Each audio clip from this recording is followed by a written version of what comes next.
السلام عليكم ورحمة الله.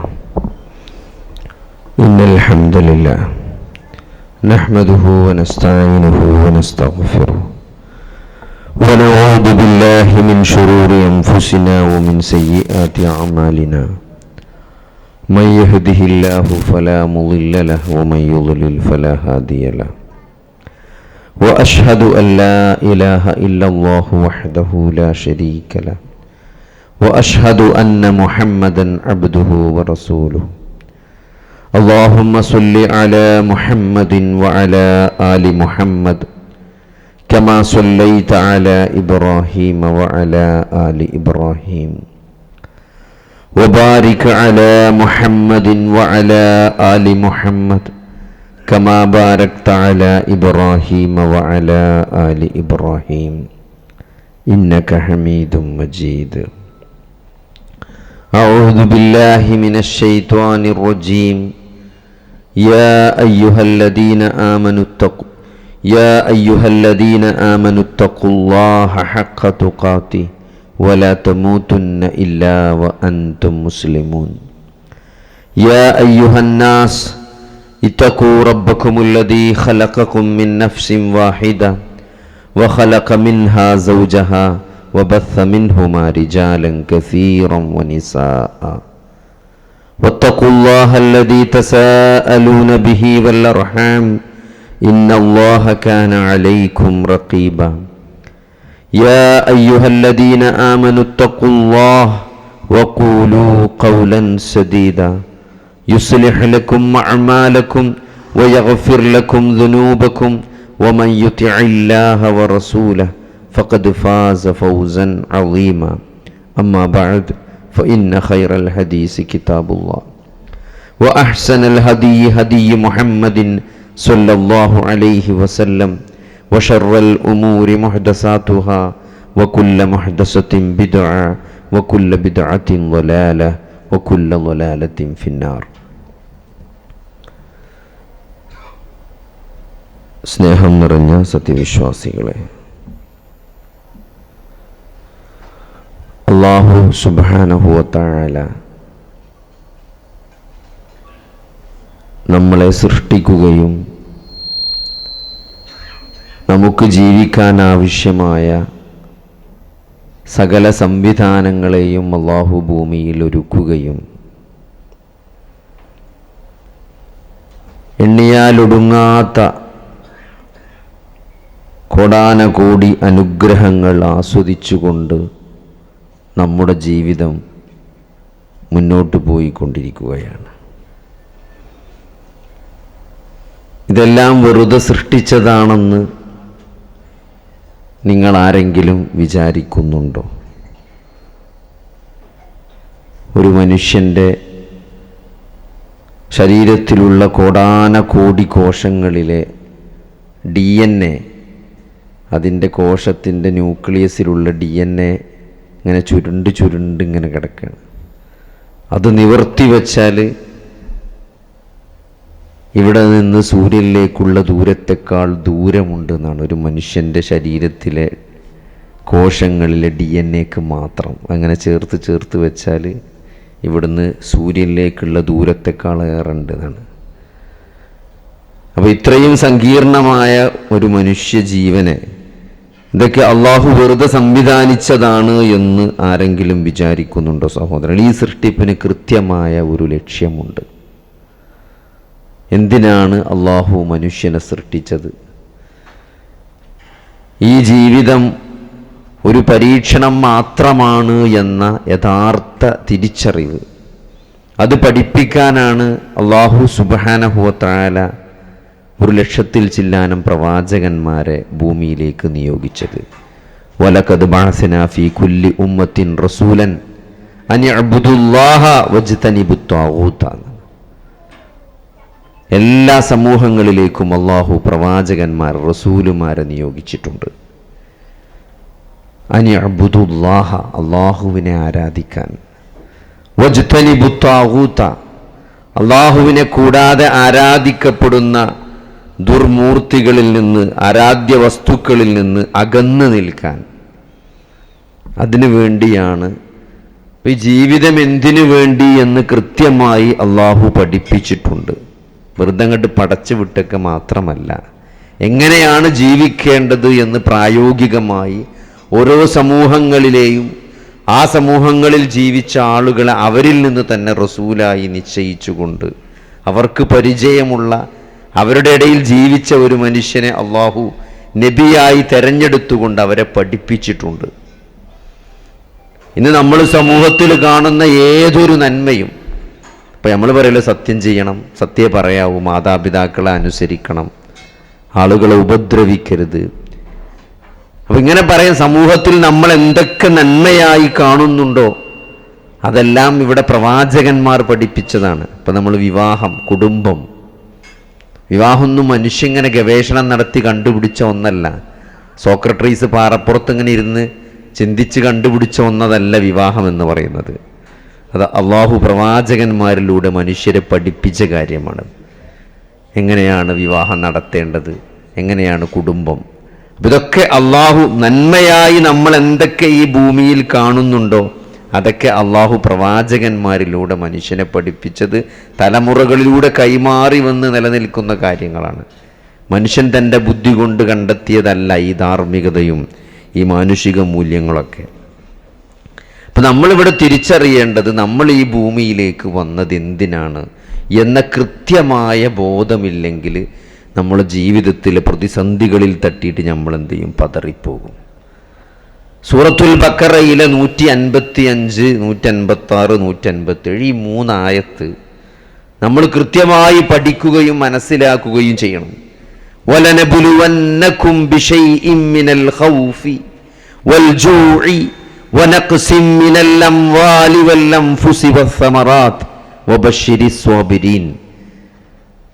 വലനബുലുവന്നകും, അറബി ഗ്രാമർ അറിയണവർക്കറിയാം.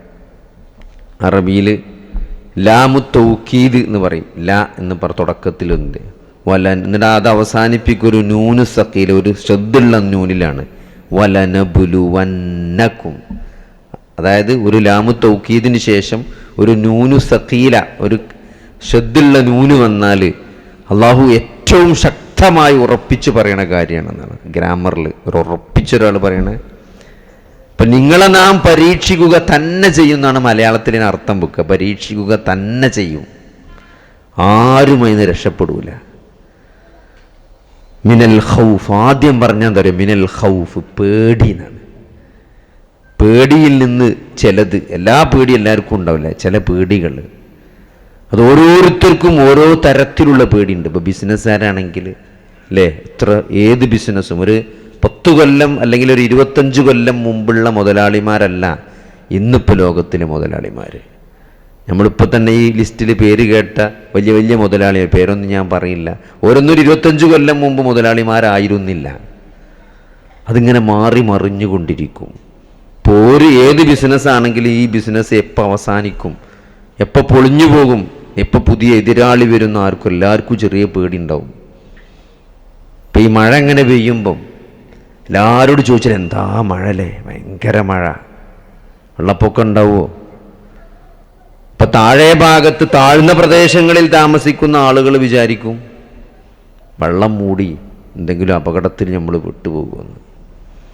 മുകളിലുള്ളവർ എത്ര സുരക്ഷിതരാണ് എന്നാണ് അവർ വിചാരിക്കുന്നത്, അല്ലെ താഴെയുള്ളവൻ വിചാരിക്കണം ഈ വെള്ളമൊക്കെ കൂടി ഇങ്ങോട്ടാണല്ലോ വരുന്നത്, കുറച്ച് ഉയർന്ന പ്രദേശമാണെങ്കിൽ കുറച്ചുകൂടി സേഫായിരുന്നു എന്ന് വിചാരിക്കുന്ന ആൾക്കാരുണ്ടാവും. എന്നാൽ ഉയർന്ന പ്രദേശത്തിരിക്കുന്ന ആൾക്കാർ അതിനേക്കാൾ വലിയ പേടിയിലാണ്. ഇതൊക്കെ കൂടി എപ്പോഴാണ് ഉരുൾപൊട്ടി താഴത്തേക്ക് പോവുക, മഴ ഇങ്ങനെ ശക്തമായ വരുന്ന മഴ ഇങ്ങനെ മലയൊക്കെ പൊതിർന്ന് നിൽക്കുമ്പം ഉയരത്തിലുള്ളവനും പേടിയാണ് ഇതെപ്പോഴാണ് കൂടി പൊട്ടി താഴത്തേക്ക് പോവുക എന്നുള്ളത്. അതിൻ്റെ ഇടയിൽ നിൽക്കണവനും പേടിയാണ്, ഇതിലൊക്കെ ഈ മേലെ നിന്നുള്ള മലകളും ഈ എന്താണ് കുന്നുകളൊക്കെ കൂടി പൊട്ടി ഒലിച്ച് നമ്മളെ മേത്തു കൂടെയാണോ അത്, നമ്മളെ മുകളിലൂടെയാണോ അത് പോവുക എന്ന് പേടിച്ചു. അപ്പം ഈ പേടിയിൽ നിന്ന് ആരും ഒഴിവല്ല. ഒരാൾ മരിക്കണമെന്ന് നമുക്ക് എങ്ങനെ ഏത് രൂപത്തിലാണ് അപകടം വരാന്ന് ഒരിക്കലും നമുക്ക് മുൻകൂട്ടി തീരുമാനിക്കാൻ സാധ്യമല്ലാത്ത, അല്ലെങ്കിൽ ഒരു മുൻപരിചയമില്ലാത്ത രൂപത്തിൽ കൂടി മരണം കടന്നു വരുന്നത് നമ്മൾ കാണുകയാണ്.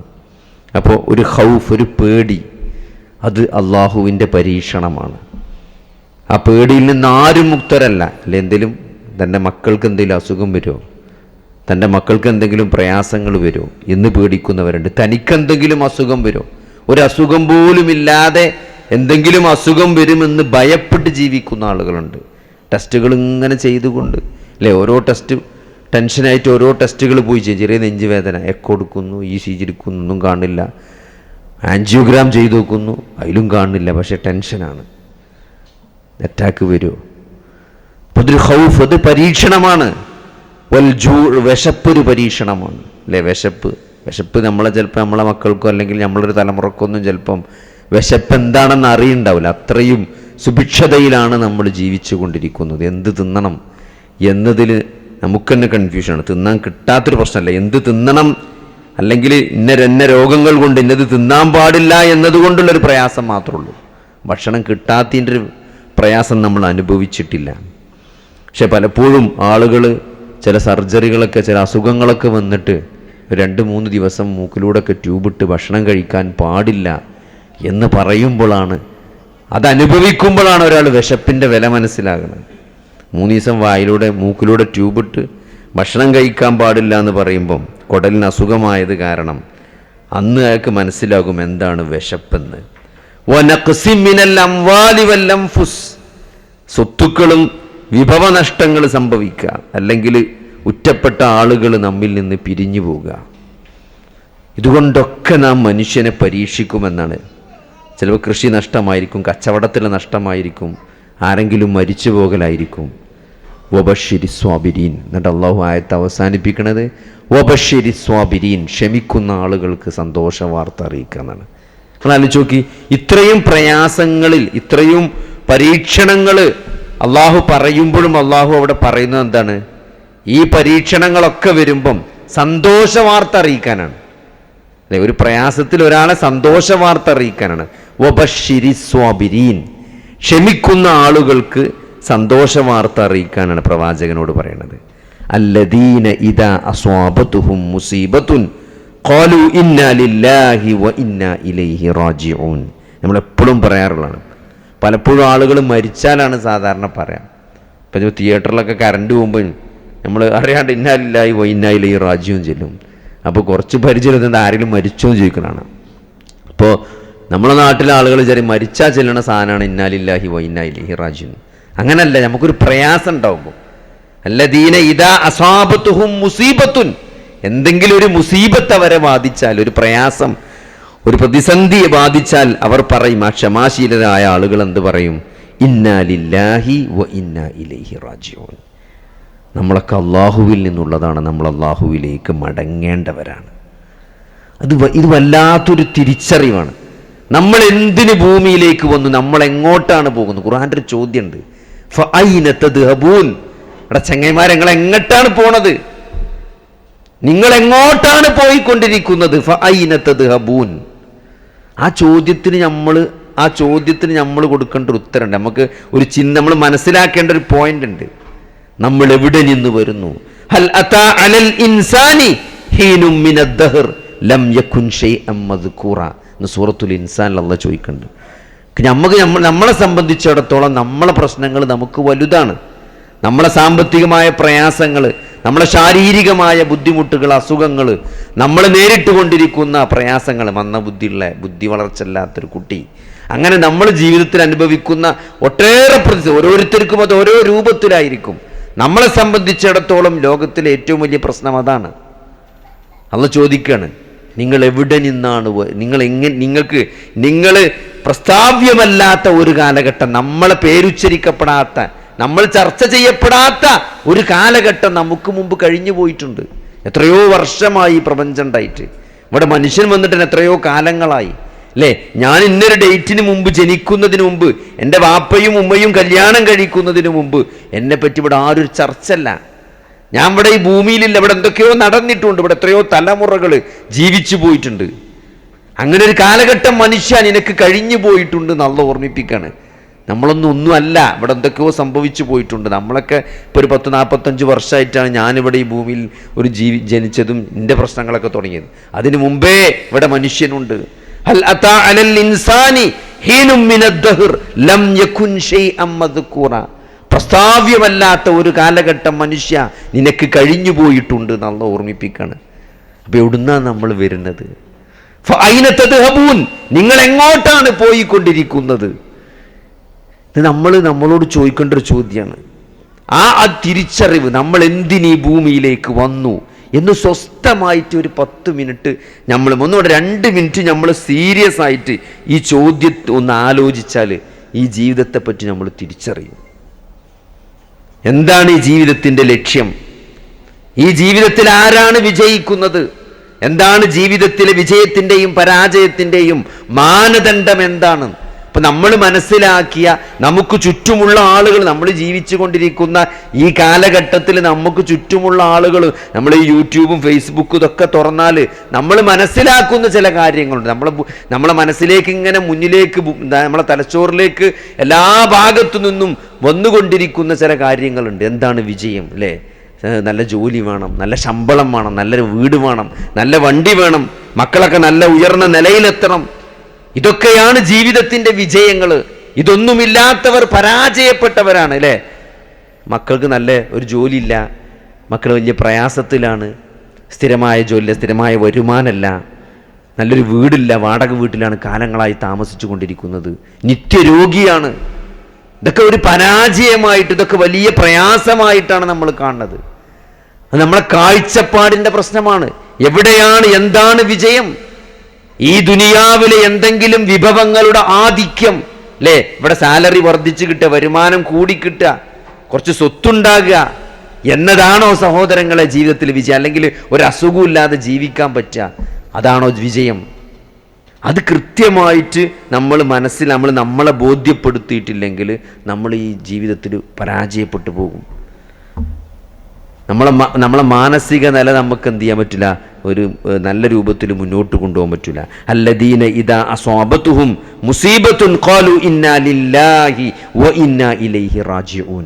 അല്ലാഹുവിൽ നിന്നാണ് നിങ്ങൾ വരുന്നത്, അല്ലാഹുവിലേക്കാണ് നിങ്ങൾ മടങ്ങേണ്ടവർ. അവൻ്റെ അധീനത്തിലേക്കാണ് നിങ്ങൾ മടങ്ങേണ്ടവരാണ് നിങ്ങൾ എന്നാണ് പ്രഖ്യാപിക്കാൻ പറയുന്നത്. അങ്ങനെ പ്രഖ്യാപിക്കുന്നവർ, അത് പ്രഖ്യാപിക്കണമെങ്കിൽ എന്താണ്? ആ ബോധം മനസ്സിൽ വേണം. ഞാൻ റബ്ബിലേക്ക് മടങ്ങേണ്ടവനാണ്, ഇതൊരു താൽക്കാലികമായ പരീക്ഷണത്തിൻ്റെ വേദിയാണ്. അത് തിരിച്ചറിയാൻ കഴിയാന്നുള്ളതാണ് നമ്മളെ ജീവിതത്തിലെ ഏറ്റവും വലിയ വിജയം. എന്നിട്ട് അള്ളാഹു പറയാണ്, ഉലൈക അലൈഹിം സ്വലവാതും മിർ റബ്ബിഹിം വറഹ്മ വഉലൈക ഹുമുൽ മുഹ്തദൂൻ. അവർക്കത്രേ തങ്ങളുടെ രക്ഷിതാവിങ്കിൽ നിന്നുള്ള കാരുണ്യമുള്ളത്, അനുഗ്രഹം ലഭിക്കുന്നത് അവർക്കാണെന്നാണ്. അവരാണ് സന്മാർഗം പ്രാപിച്ച ആളുകൾ, ആ നിലപാട് ജീവിതത്തിൽ കൈവരിച്ച ആളുകൾ. ഒരു പ്രതിസന്ധി ഉണ്ടാകുമ്പോൾ എന്തു ചെയ്യണം? പ്രതിസന്ധി എന്ന് പറഞ്ഞാൽ ഏതൊക്കെ പ്രതിസന്ധികളാണ് നമുക്ക് പ്രയാസമുള്ള, നമ്മൾ അങ്ങേയറ്റം ഭയപ്പെടുന്ന കാര്യങ്ങൾ. ഇപ്പോൾ വിശുദ്ധ ഖുർആനിൽ നമുക്ക് കാണാം, യാക്കൂബ് നബി, സൂറത്ത് യൂസുഫ് വായിക്കുമ്പോൾ നമുക്ക് മനസ്സിലാവും, യാക്കൂബ് നബിക്ക് ഏറ്റവും പേടിയുണ്ടായിരുന്നത് യൂസുഫിൻ്റെയും ബിന്യാമിൻ്റെയും വിഷയത്തിലായിരുന്നു. അതിൽ തന്നെയാണ് യാക്കൂബ് നബി പരീക്ഷിക്കപ്പെട്ടത്. അല്ലേ? യാക്കൂബ് നബി ഏറ്റവും ഭയപ്പെട്ട കാര്യം, പലപ്പോഴും ഒരാൾ ഏറ്റവും കൂടുതൽ പേടിക്കുന്നത് എന്താണോ അതാണ് സംഭവിക്കുക സാധാരണ. കാരണം അയാളെ പരീക്ഷിക്കാനുള്ള മാർഗം അതാണ്. ഇപ്പം സാമ്പത്തികമായിട്ട് നല്ല നിലയിൽ നിൽക്കുന്ന ഒരാളെ സംബന്ധിച്ചിടത്തോളം ചില ആളുകൾ പൈസ തീരെ മൈൻഡില്ല, അത് വരെ പോകുകയെ എന്തെങ്കിലും ആകട്ടെ, അതിൽ ഒരു കുലുങ്ങാത്ത ആളുകളുണ്ടാവും. അവർക്ക് സാമ്പത്തികമായ പരീക്ഷണങ്ങൾ വന്നാൽ അവർ അനങ്ങൂല, അവർക്കൊരു പ്രയാസം ഉണ്ടാവില്ല. അപ്പോൾ അള്ളാഹു അവരതിൽ പരീക്ഷിക്കൂല. നമ്മളെ ഏറ്റവും ഷെയ്ക്കാകപ്പോൾ, നമ്മളേറ്റവും കുലുങ്ങെപ്പോഴാണോ അങ്ങനത്തെ വിഷയത്തിലാണ് നമുക്ക് ഏറ്റവും കൂടുതൽ പ്രയാസം ഉണ്ടാകുക. ഏത് വിഷയത്തിലാണോ അതിലാണ് അള്ളാഹു ഒരാളെ പരീക്ഷിക്കുക. അല്ല, നമുക്ക് പ്രയാസം ഉണ്ടാകാത്തൊരു വിഷയത്തിൽ നമുക്ക് പരീക്ഷണമല്ലല്ലോ. അപ്പം അതുകൊണ്ട് ആ ഒരു നിലപാട് നമുക്ക്, അള്ളാഹുവിലേക്കാണ് നമ്മൾ മടങ്ങേണ്ടത്, നമ്മൾ അള്ളാഹുവിലേക്ക് മടങ്ങിപ്പോകേണ്ടവരാണ് എന്ന ഒരു വിചാരത്തോടു കൂടി നമുക്ക് ജീവിക്കാൻ സാധിച്ചാൽ അവിടെ വിചാരണയുണ്ട്, അവിടെ പ്രതിഫലമുണ്ട്. ഇതാണ് നമ്മൾ ഫാത്തിഹയിലൊക്കെ നമ്മളെ ബോധ്യപ്പെടും. ഒരു ദിവസം 17 പ്രാവശ്യം നമസ്കാരത്തിൽ ഫാത്തിഹ ഓതുമ്പോൾ ഈ ഒരു നിലപാട് നമ്മൾ പ്രഖ്യാപിക്കണം. അത് നമ്മളെ സ്വയം ഓർമ്മപ്പെടുത്താണ്. പക്ഷെ ഇന്നിപ്പോൾ നമ്മൾ അസർ നിസ്കരിച്ചിട്ടാണ് ഇങ്ങോട്ട് വരുന്നത്. നമ്മൾ 4 ഫാത്തിഹ ഓതിയിട്ടാണ് ഇപ്പോൾ ഇവിടെ വന്ന് നിൽക്കുന്നത്. 4 ഫാത്തിഹ അസർ നമസ്കാരത്തിൽ ഓതിയിട്ടാണ് നമ്മൾ ഈ പരിപാടിക്ക് വന്നത്. അൽഹംദുലില്ലാഹി റബ്ബിൽ ആലമീൻ. സർവ്വലോകരക്ഷിതാവായ അള്ളാഹുവിനാകുന്നു സർവസ്തുതിയും. ഇവിടെ നമ്മൾ ഈ കാണുന്ന സൃഷ്ടി പ്രപഞ്ചം, അതിനപ്പുറത്ത് നമുക്ക് കാണാത്ത ഗ്രഹങ്ങൾ, ഇതിൻ്റെയൊക്കെ ഉടമസ്ഥനായ അള്ളാഹുവിനാണ് സ്തുതി സർവവും. അർ-റഹ്മാൻ റഹീം, അങ്ങേയറ്റം കാരുണ്യവാനാണ്. റഹ്മാനും റഹീമുമാണ് അള്ളാഹു എന്ന് പ്രഖ്യാപിക്കുകയാണ്. മാലിക് യൗമിദ്ദീൻ, ഒരു വിചാരണ, ഈ മരണത്തിന് ശേഷം ഒരു വിചാരണ വരാണ്ട്, ആ വിചാരണയുടെ പൂർണ്ണ ഉടമസ്ഥാവകാശം അള്ളാഹുവിനാണ്. അവിടെ വേറൊരാൾക്കും അധികാരമില്ല, വേറൊരാൾക്കും. ഇവിടെ നമുക്ക് എന്തൊക്കെ പലതരത്തിലുള്ള നിയമത്തിൻ്റെ ലൂപ്പ് ഹോൾസ് ഉണ്ട്, അധികാരികളുടെ അധികാരങ്ങൾ, ദുർവിനിയോഗങ്ങൾ, ഇവിടെയൊക്കെ അനീതി ആണ് പൂർണ്ണമായി വ്യാപിച്ചു കൊണ്ടിരിക്കുകയാണ്. അപ്പോൾ അവനൊക്കെ പ്രതീക്ഷയാണ് എന്ത്, നാളെ പടച്ചോൻ്റെ ഒരു കോടതി ഉണ്ട് എന്ന് ആൾക്കാർ പറയും. പലപ്പോഴും പ്രയാസം ഉണ്ടാകുമ്പം പടച്ചോൻ്റെ കോടതിയിൽ വെച്ച് കാണാമെന്ന്, അതൊരു പ്രതീക്ഷയാണ്. അത് നമ്മൾ പ്രഖ്യാപിക്കുകയാണ്. ആ പ്രതിഫല ദിവസത്തിൻ്റെ ഉടമസ്ഥൻ അന്ന് എന്താണ്, അന്ന് ഓരോ അണുമണി തൂക്കം നന്മ ചെയ്തവ അവിടെ കാണുന്നതാണ്. ആ നന്മ തൻ്റെ ഏടിൽ കാണും. അണുമണി തൂക്കം തിന്മ ചെയ്തവർ അതവർ കാണും. അങ്ങനത്തെ ഒരു ശക്തമായ വിചാരണ. അത് ചോദിക്കി, സ്വർഗവും നരകവും ഹാജരാക്കിക്കൊണ്ടാണ് വിചാരണ തുടങ്ങുന്നതാണ്. ഏറ്റവും അപകടം പിടിച്ച ദിവസം എന്നാണ് വിശുദ്ധ ഖുർആൻ ആ വിചാരണ ദിവസത്തെ പറ്റി പറഞ്ഞത്. ഒരു ദിവസത്തിന് 50,000 വർഷത്തിൻ്റെ ദൈർഘ്യമുള്ള ഒരു ദിവസമാണ് വിചാരണ സംഭവിക്കുക. അത്രയും പ്രയാസകരമായൊരു ദിവസത്തിൽ നാളെ റബ്ബിൻ്റെ മുമ്പിൽ എണീറ്റ് നിൽക്കേണ്ടി വരുമെന്നാണ്. ഓരോരുത്തരും ഒറ്റക്കൊറ്റക്കായി വാതീഹിം യൗമൽ ഖിയാമത്തി ഫർദ എന്നാണ്. ഒറ്റക്കൊറ്റക്ക് ആളുകൾ വിചാരണക്ക് വരുന്നതാണ്. അത്രയും ശക്തമായൊരു വിചാരണ. അതാണ് മാലിക് യൗമിദ്ദീൻ നമ്മൾ പ്രഖ്യാപിക്കുന്നത്. അപ്പോൾ ആ ഒരു ബോധം എന്താണ്, ഞാൻ എൻ്റെ റബ്ബിൻ്റെ മുമ്പിൽ നിൽക്കേണ്ടി വരും. അപ്പോൾ ഈ മരണത്തിന് ശേഷം ഒരു ജീവിതമുണ്ട്. അവിടെ ഈ ജീവിതത്തിൽ എന്തൊക്കെ പ്രവർത്തിച്ചോ, ഞാൻ എന്തൊക്കെ സമ്പാദിച്ചോ, അതിന് ഞാൻ കാരണം പറയേണ്ടി വരും. എങ്ങനെ നേടി, എൻ്റെ ഓരോ സമ്പത്തും സമ്പാദ്യങ്ങളും ഞാൻ എങ്ങനെ നേടി, ഞാൻ എങ്ങനെ ചെലവഴിച്ചു എന്ന് നാളെ റബ്ബിൻ്റെ കോടതിയിൽ നമ്മൾ കൃത്യമായിട്ട് കണക്ക് ബോധിപ്പിക്കേണ്ടി വരും. അപ്പം അതൊരു ജീവിതത്തിന് നമുക്ക് നൽകുന്നൊരു കാഴ്ച. അതിങ്ങനെ ഇടയ്ക്കിടയ്ക്ക് പറയുമ്പോൾ നമ്മളത് അപ്ഡേറ്റഡ് ആകാണ്. ആ ബോധം നമ്മൾ നിലനിർത്തുകയാണ് ഈ ഫാത്തിഹയിലൂടെ. അപ്പോൾ സഹോദരങ്ങളെ, ഇവിടെ അല്ലാഹു സുബ്ഹാനഹു വ തആല നമ്മളെ പലതരത്തിൽ പരീക്ഷിക്കും. ഏറ്റവും പ്രധാനപ്പെട്ട ഒരു പരീക്ഷണമാണ് രോഗമെന്നത്. ഒരാൾ രോഗിയാകുക, രോഗം എന്നൊക്കെ പറയുമ്പം അതിൽ സമ്പത്ത് ഒന്നും ഒരു മാനദണ്ഡമല്ല. എത്ര വലിയ സമ്പന്നനാണെങ്കിലും രോഗിയാകുക എന്നുള്ളത് അതൊരു പരീക്ഷണമാണ്. അതാരും അതിൽ നിന്ന് ഒഴിവല്ല. അത് ചെറിയ രൂപത്തിലുള്ള അസുഖമാകാം, ചിലപ്പോൾ വലിയ രൂപത്തിലുള്ള അസുഖമാകാം. എന്ത് അസുഖമാണെങ്കിലും ഒരാൾ രോഗിയായി കഴിഞ്ഞാൽ അവിടെ പണമില്ലാത്തവനും പണമുള്ളവനും, സ്വാധീനമുള്ളവനും സ്വാധീനമില്ലാത്തവനൊക്കെ ഏകദേശം പിന്നെ ഒരുപോലെയാണ്. നല്ലൊരു ശക്തമായ വൈറൽ പനി വന്നാൽ ഇവിടെ പണമുള്ളവനും പണമില്ലാത്തവനും, സ്വാധീനമുള്ളതും സ്വാധീനമില്ലാത്തവനൊക്കെ ശക്തമായ മേലുവേദന ഉണ്ടാവും. അത് വൈറസ് ആളെ നോക്കിയിട്ടല്ല അതിൻ്റെ ലക്ഷണങ്ങൾ ഉണ്ടാകും. ഇതെല്ലാവർക്കും ഒരേപോലെയാണ്. അസുഖത്തിൻ്റെ പ്രയാസങ്ങൾ എല്ലാവരും ഒരേപോലെയാണ് അനുഭവിക്കുക. പിന്നെ എന്താണ് വ്യത്യാസം, അത് നമ്മൾ മനസ്സിലാക്കണം. ഒരു വിശ്വാസിക്ക് പനി വരുന്നതും ഒരു അവിശ്വാസിക്ക് പനി വരുന്നതും തമ്മിലുള്ള മാറ്റം എന്താണ്? വിശുദ്ധ ഖുർആൻ സൂറത്തു നിസാഇൽ പറയുന്നുണ്ട്. എന്താണ്? അതായത് യുദ്ധം കഴിഞ്ഞിട്ട് രണ്ട് കൂട്ടരും, നബി സല്ലല്ലാഹു അലൈഹി വസല്ലമയുടെ കാലത്ത് യുദ്ധം കഴിഞ്ഞ് രണ്ട് വിഭാഗത്തിൽ, വിശ്വാസികൾക്കും അവിശ്വാസികൾക്കും ശക്തമായ മുറിവേറ്റ് പ്രയാസപ്പെട്ട് നിൽക്കുക. രണ്ട് വിഭാഗത്തിലും മരിച്ചവരുണ്ട്, രണ്ട് കൂട്ടരിലും പരിക്കേറ്റവരുമുണ്ട്. അപ്പോൾ അല്ലാഹു സുബ്ഹാനഹു വ തആല പറയാണ് എന്താണ്?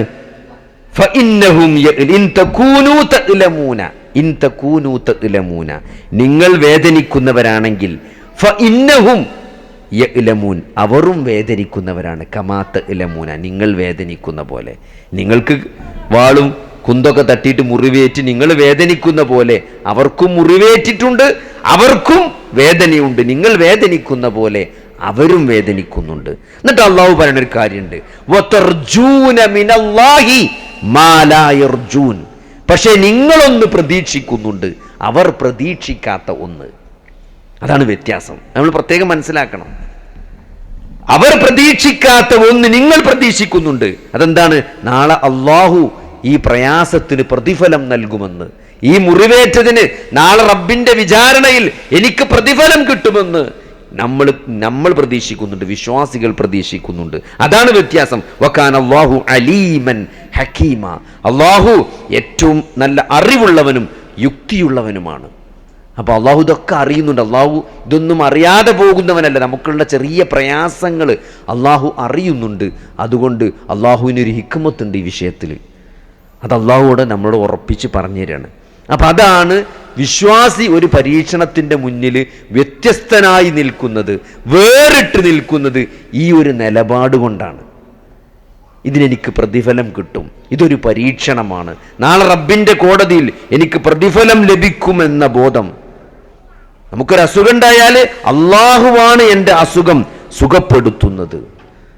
അപ്പം ഏതൊരു പ്രയാസം, ഒരു പരീക്ഷണം, നമുക്കൊരു നെഗറ്റീവായൊരു കാര്യം വരുമ്പോൾ, നമുക്ക് മാനസികമോ ശാരീരികമോ ആയ അസ്വസ്ഥതയുണ്ടാക്കുന്ന, അത് എത്ര നിസ്സാരമാകട്ടെ, നമ്മളെ കുട്ടി പരീക്ഷയിൽ തോറ്റു, ഇപ്പോൾ എൻട്രൻസ് എഴുതി ഒന്നും കിട്ടിയില്ല അല്ലേ, റിപ്പീറ്റ്, രണ്ടാമത്തെ പ്രാവശ്യം റിപ്പീറ്റ് ചെയ്തു, മൂന്നാമത്തെ പ്രാവശ്യം റിപ്പീറ്റ് ചെയ്തു, നിർബന്ധത്തിന് അയച്ചതാണ്, നമുക്ക് താല്പര്യം ഉണ്ടായിട്ടല്ല, കുട്ടി പറഞ്ഞിട്ട് മനസ്സിലാകണില്ല, എന്നുവെച്ചാൽ പരീക്ഷ ഇഞ്ഞും പോയി പഠിച്ചോ എന്ന് പറഞ്ഞ് മൂന്നാമത്തെ എഴുതി തോറ്റു, റാങ്ക് ലിസ്റ്റിൽ പേര് കാണില്ല, അല്ലെങ്കിൽ റാങ്ക് ആദ്യത്തെക്കാൾ മോശമായി. ഇതൊക്കെ പ്രയാസമാണ്. ഒരു മാതാപിതാക്കളെ സംബന്ധിച്ചിടത്തോളം വലിയ അപമാനമൊക്കെയാണ്. കാരണം ആൾക്കാരിങ്ങനെ പറയുന്നത്, ആ മൂന്നാമത്തെ എഴുതി ഓളെ കുട്ടിക്ക് പയ്യനേക്കാൾ മോശമായി റാങ്ക് എന്ന് കേൾക്കുമ്പോൾ വിഷമം ഉണ്ടാവും. അപ്പോൾ ഇതൊക്കെ പരീക്ഷണമാണ്. ഈ ഇങ്ങനത്തെ നമുക്ക് ഉണ്ടാകുന്ന ചെറിയ ചെറിയ പരീക്ഷണങ്ങൾ അല്ലേ. നമ്മളെ പാല് ഇപ്പോൾ അടുക്കളയിൽ ജോലി ചെയ്തുകൊണ്ടിരിക്കുമ്പം നമ്മളൊന്ന് അങ്ങോട്ട് തിരിഞ്ഞ് പാലൊന്നായിട്ട് തിളച്ച് ചിന്തിപ്പോയി, അതിൽ വിഷമം ഉണ്ടാവും. എൻ്റെ ഒരു ശ്രദ്ധക്കുറവുകൊണ്ടാണല്ലോ അത് വന്നത് എന്നത്.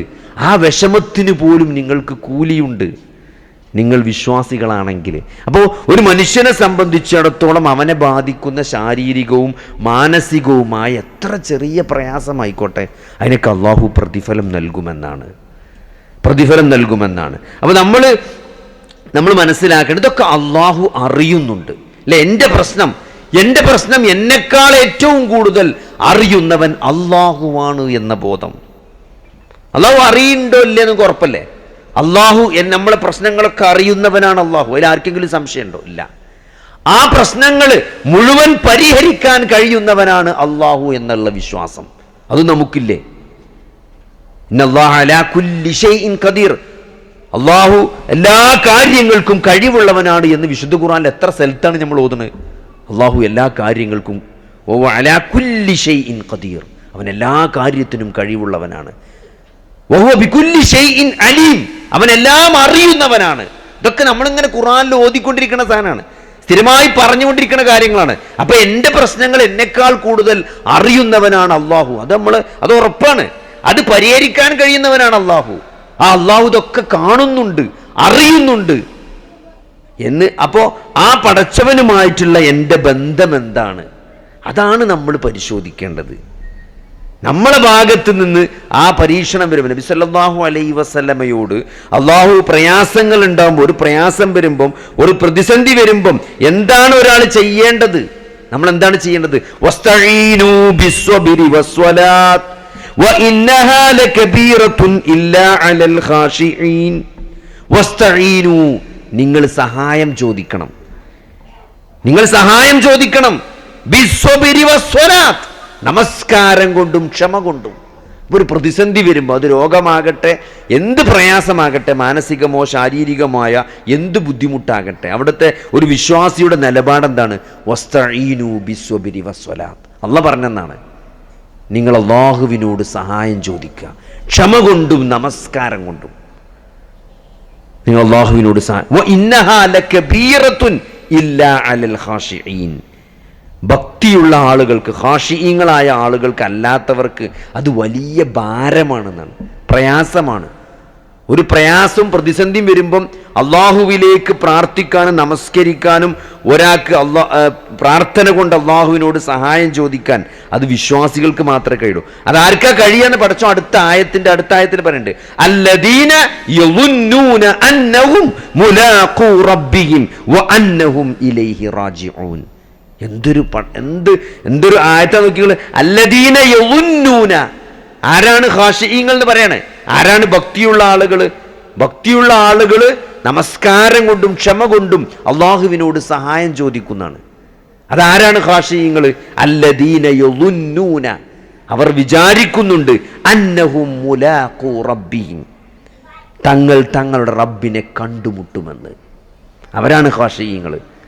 അതാണ് ഇന്നാ ലില്ലാഹി വ ഇന്നാ ഇലൈഹി റാജിഊൻ എന്ന് പറഞ്ഞില്ലേ, അള്ളാഹുവിലേക്ക് മടങ്ങേണ്ടവരാണ് എന്ന് പ്രഖ്യാപിക്കുന്നവർ.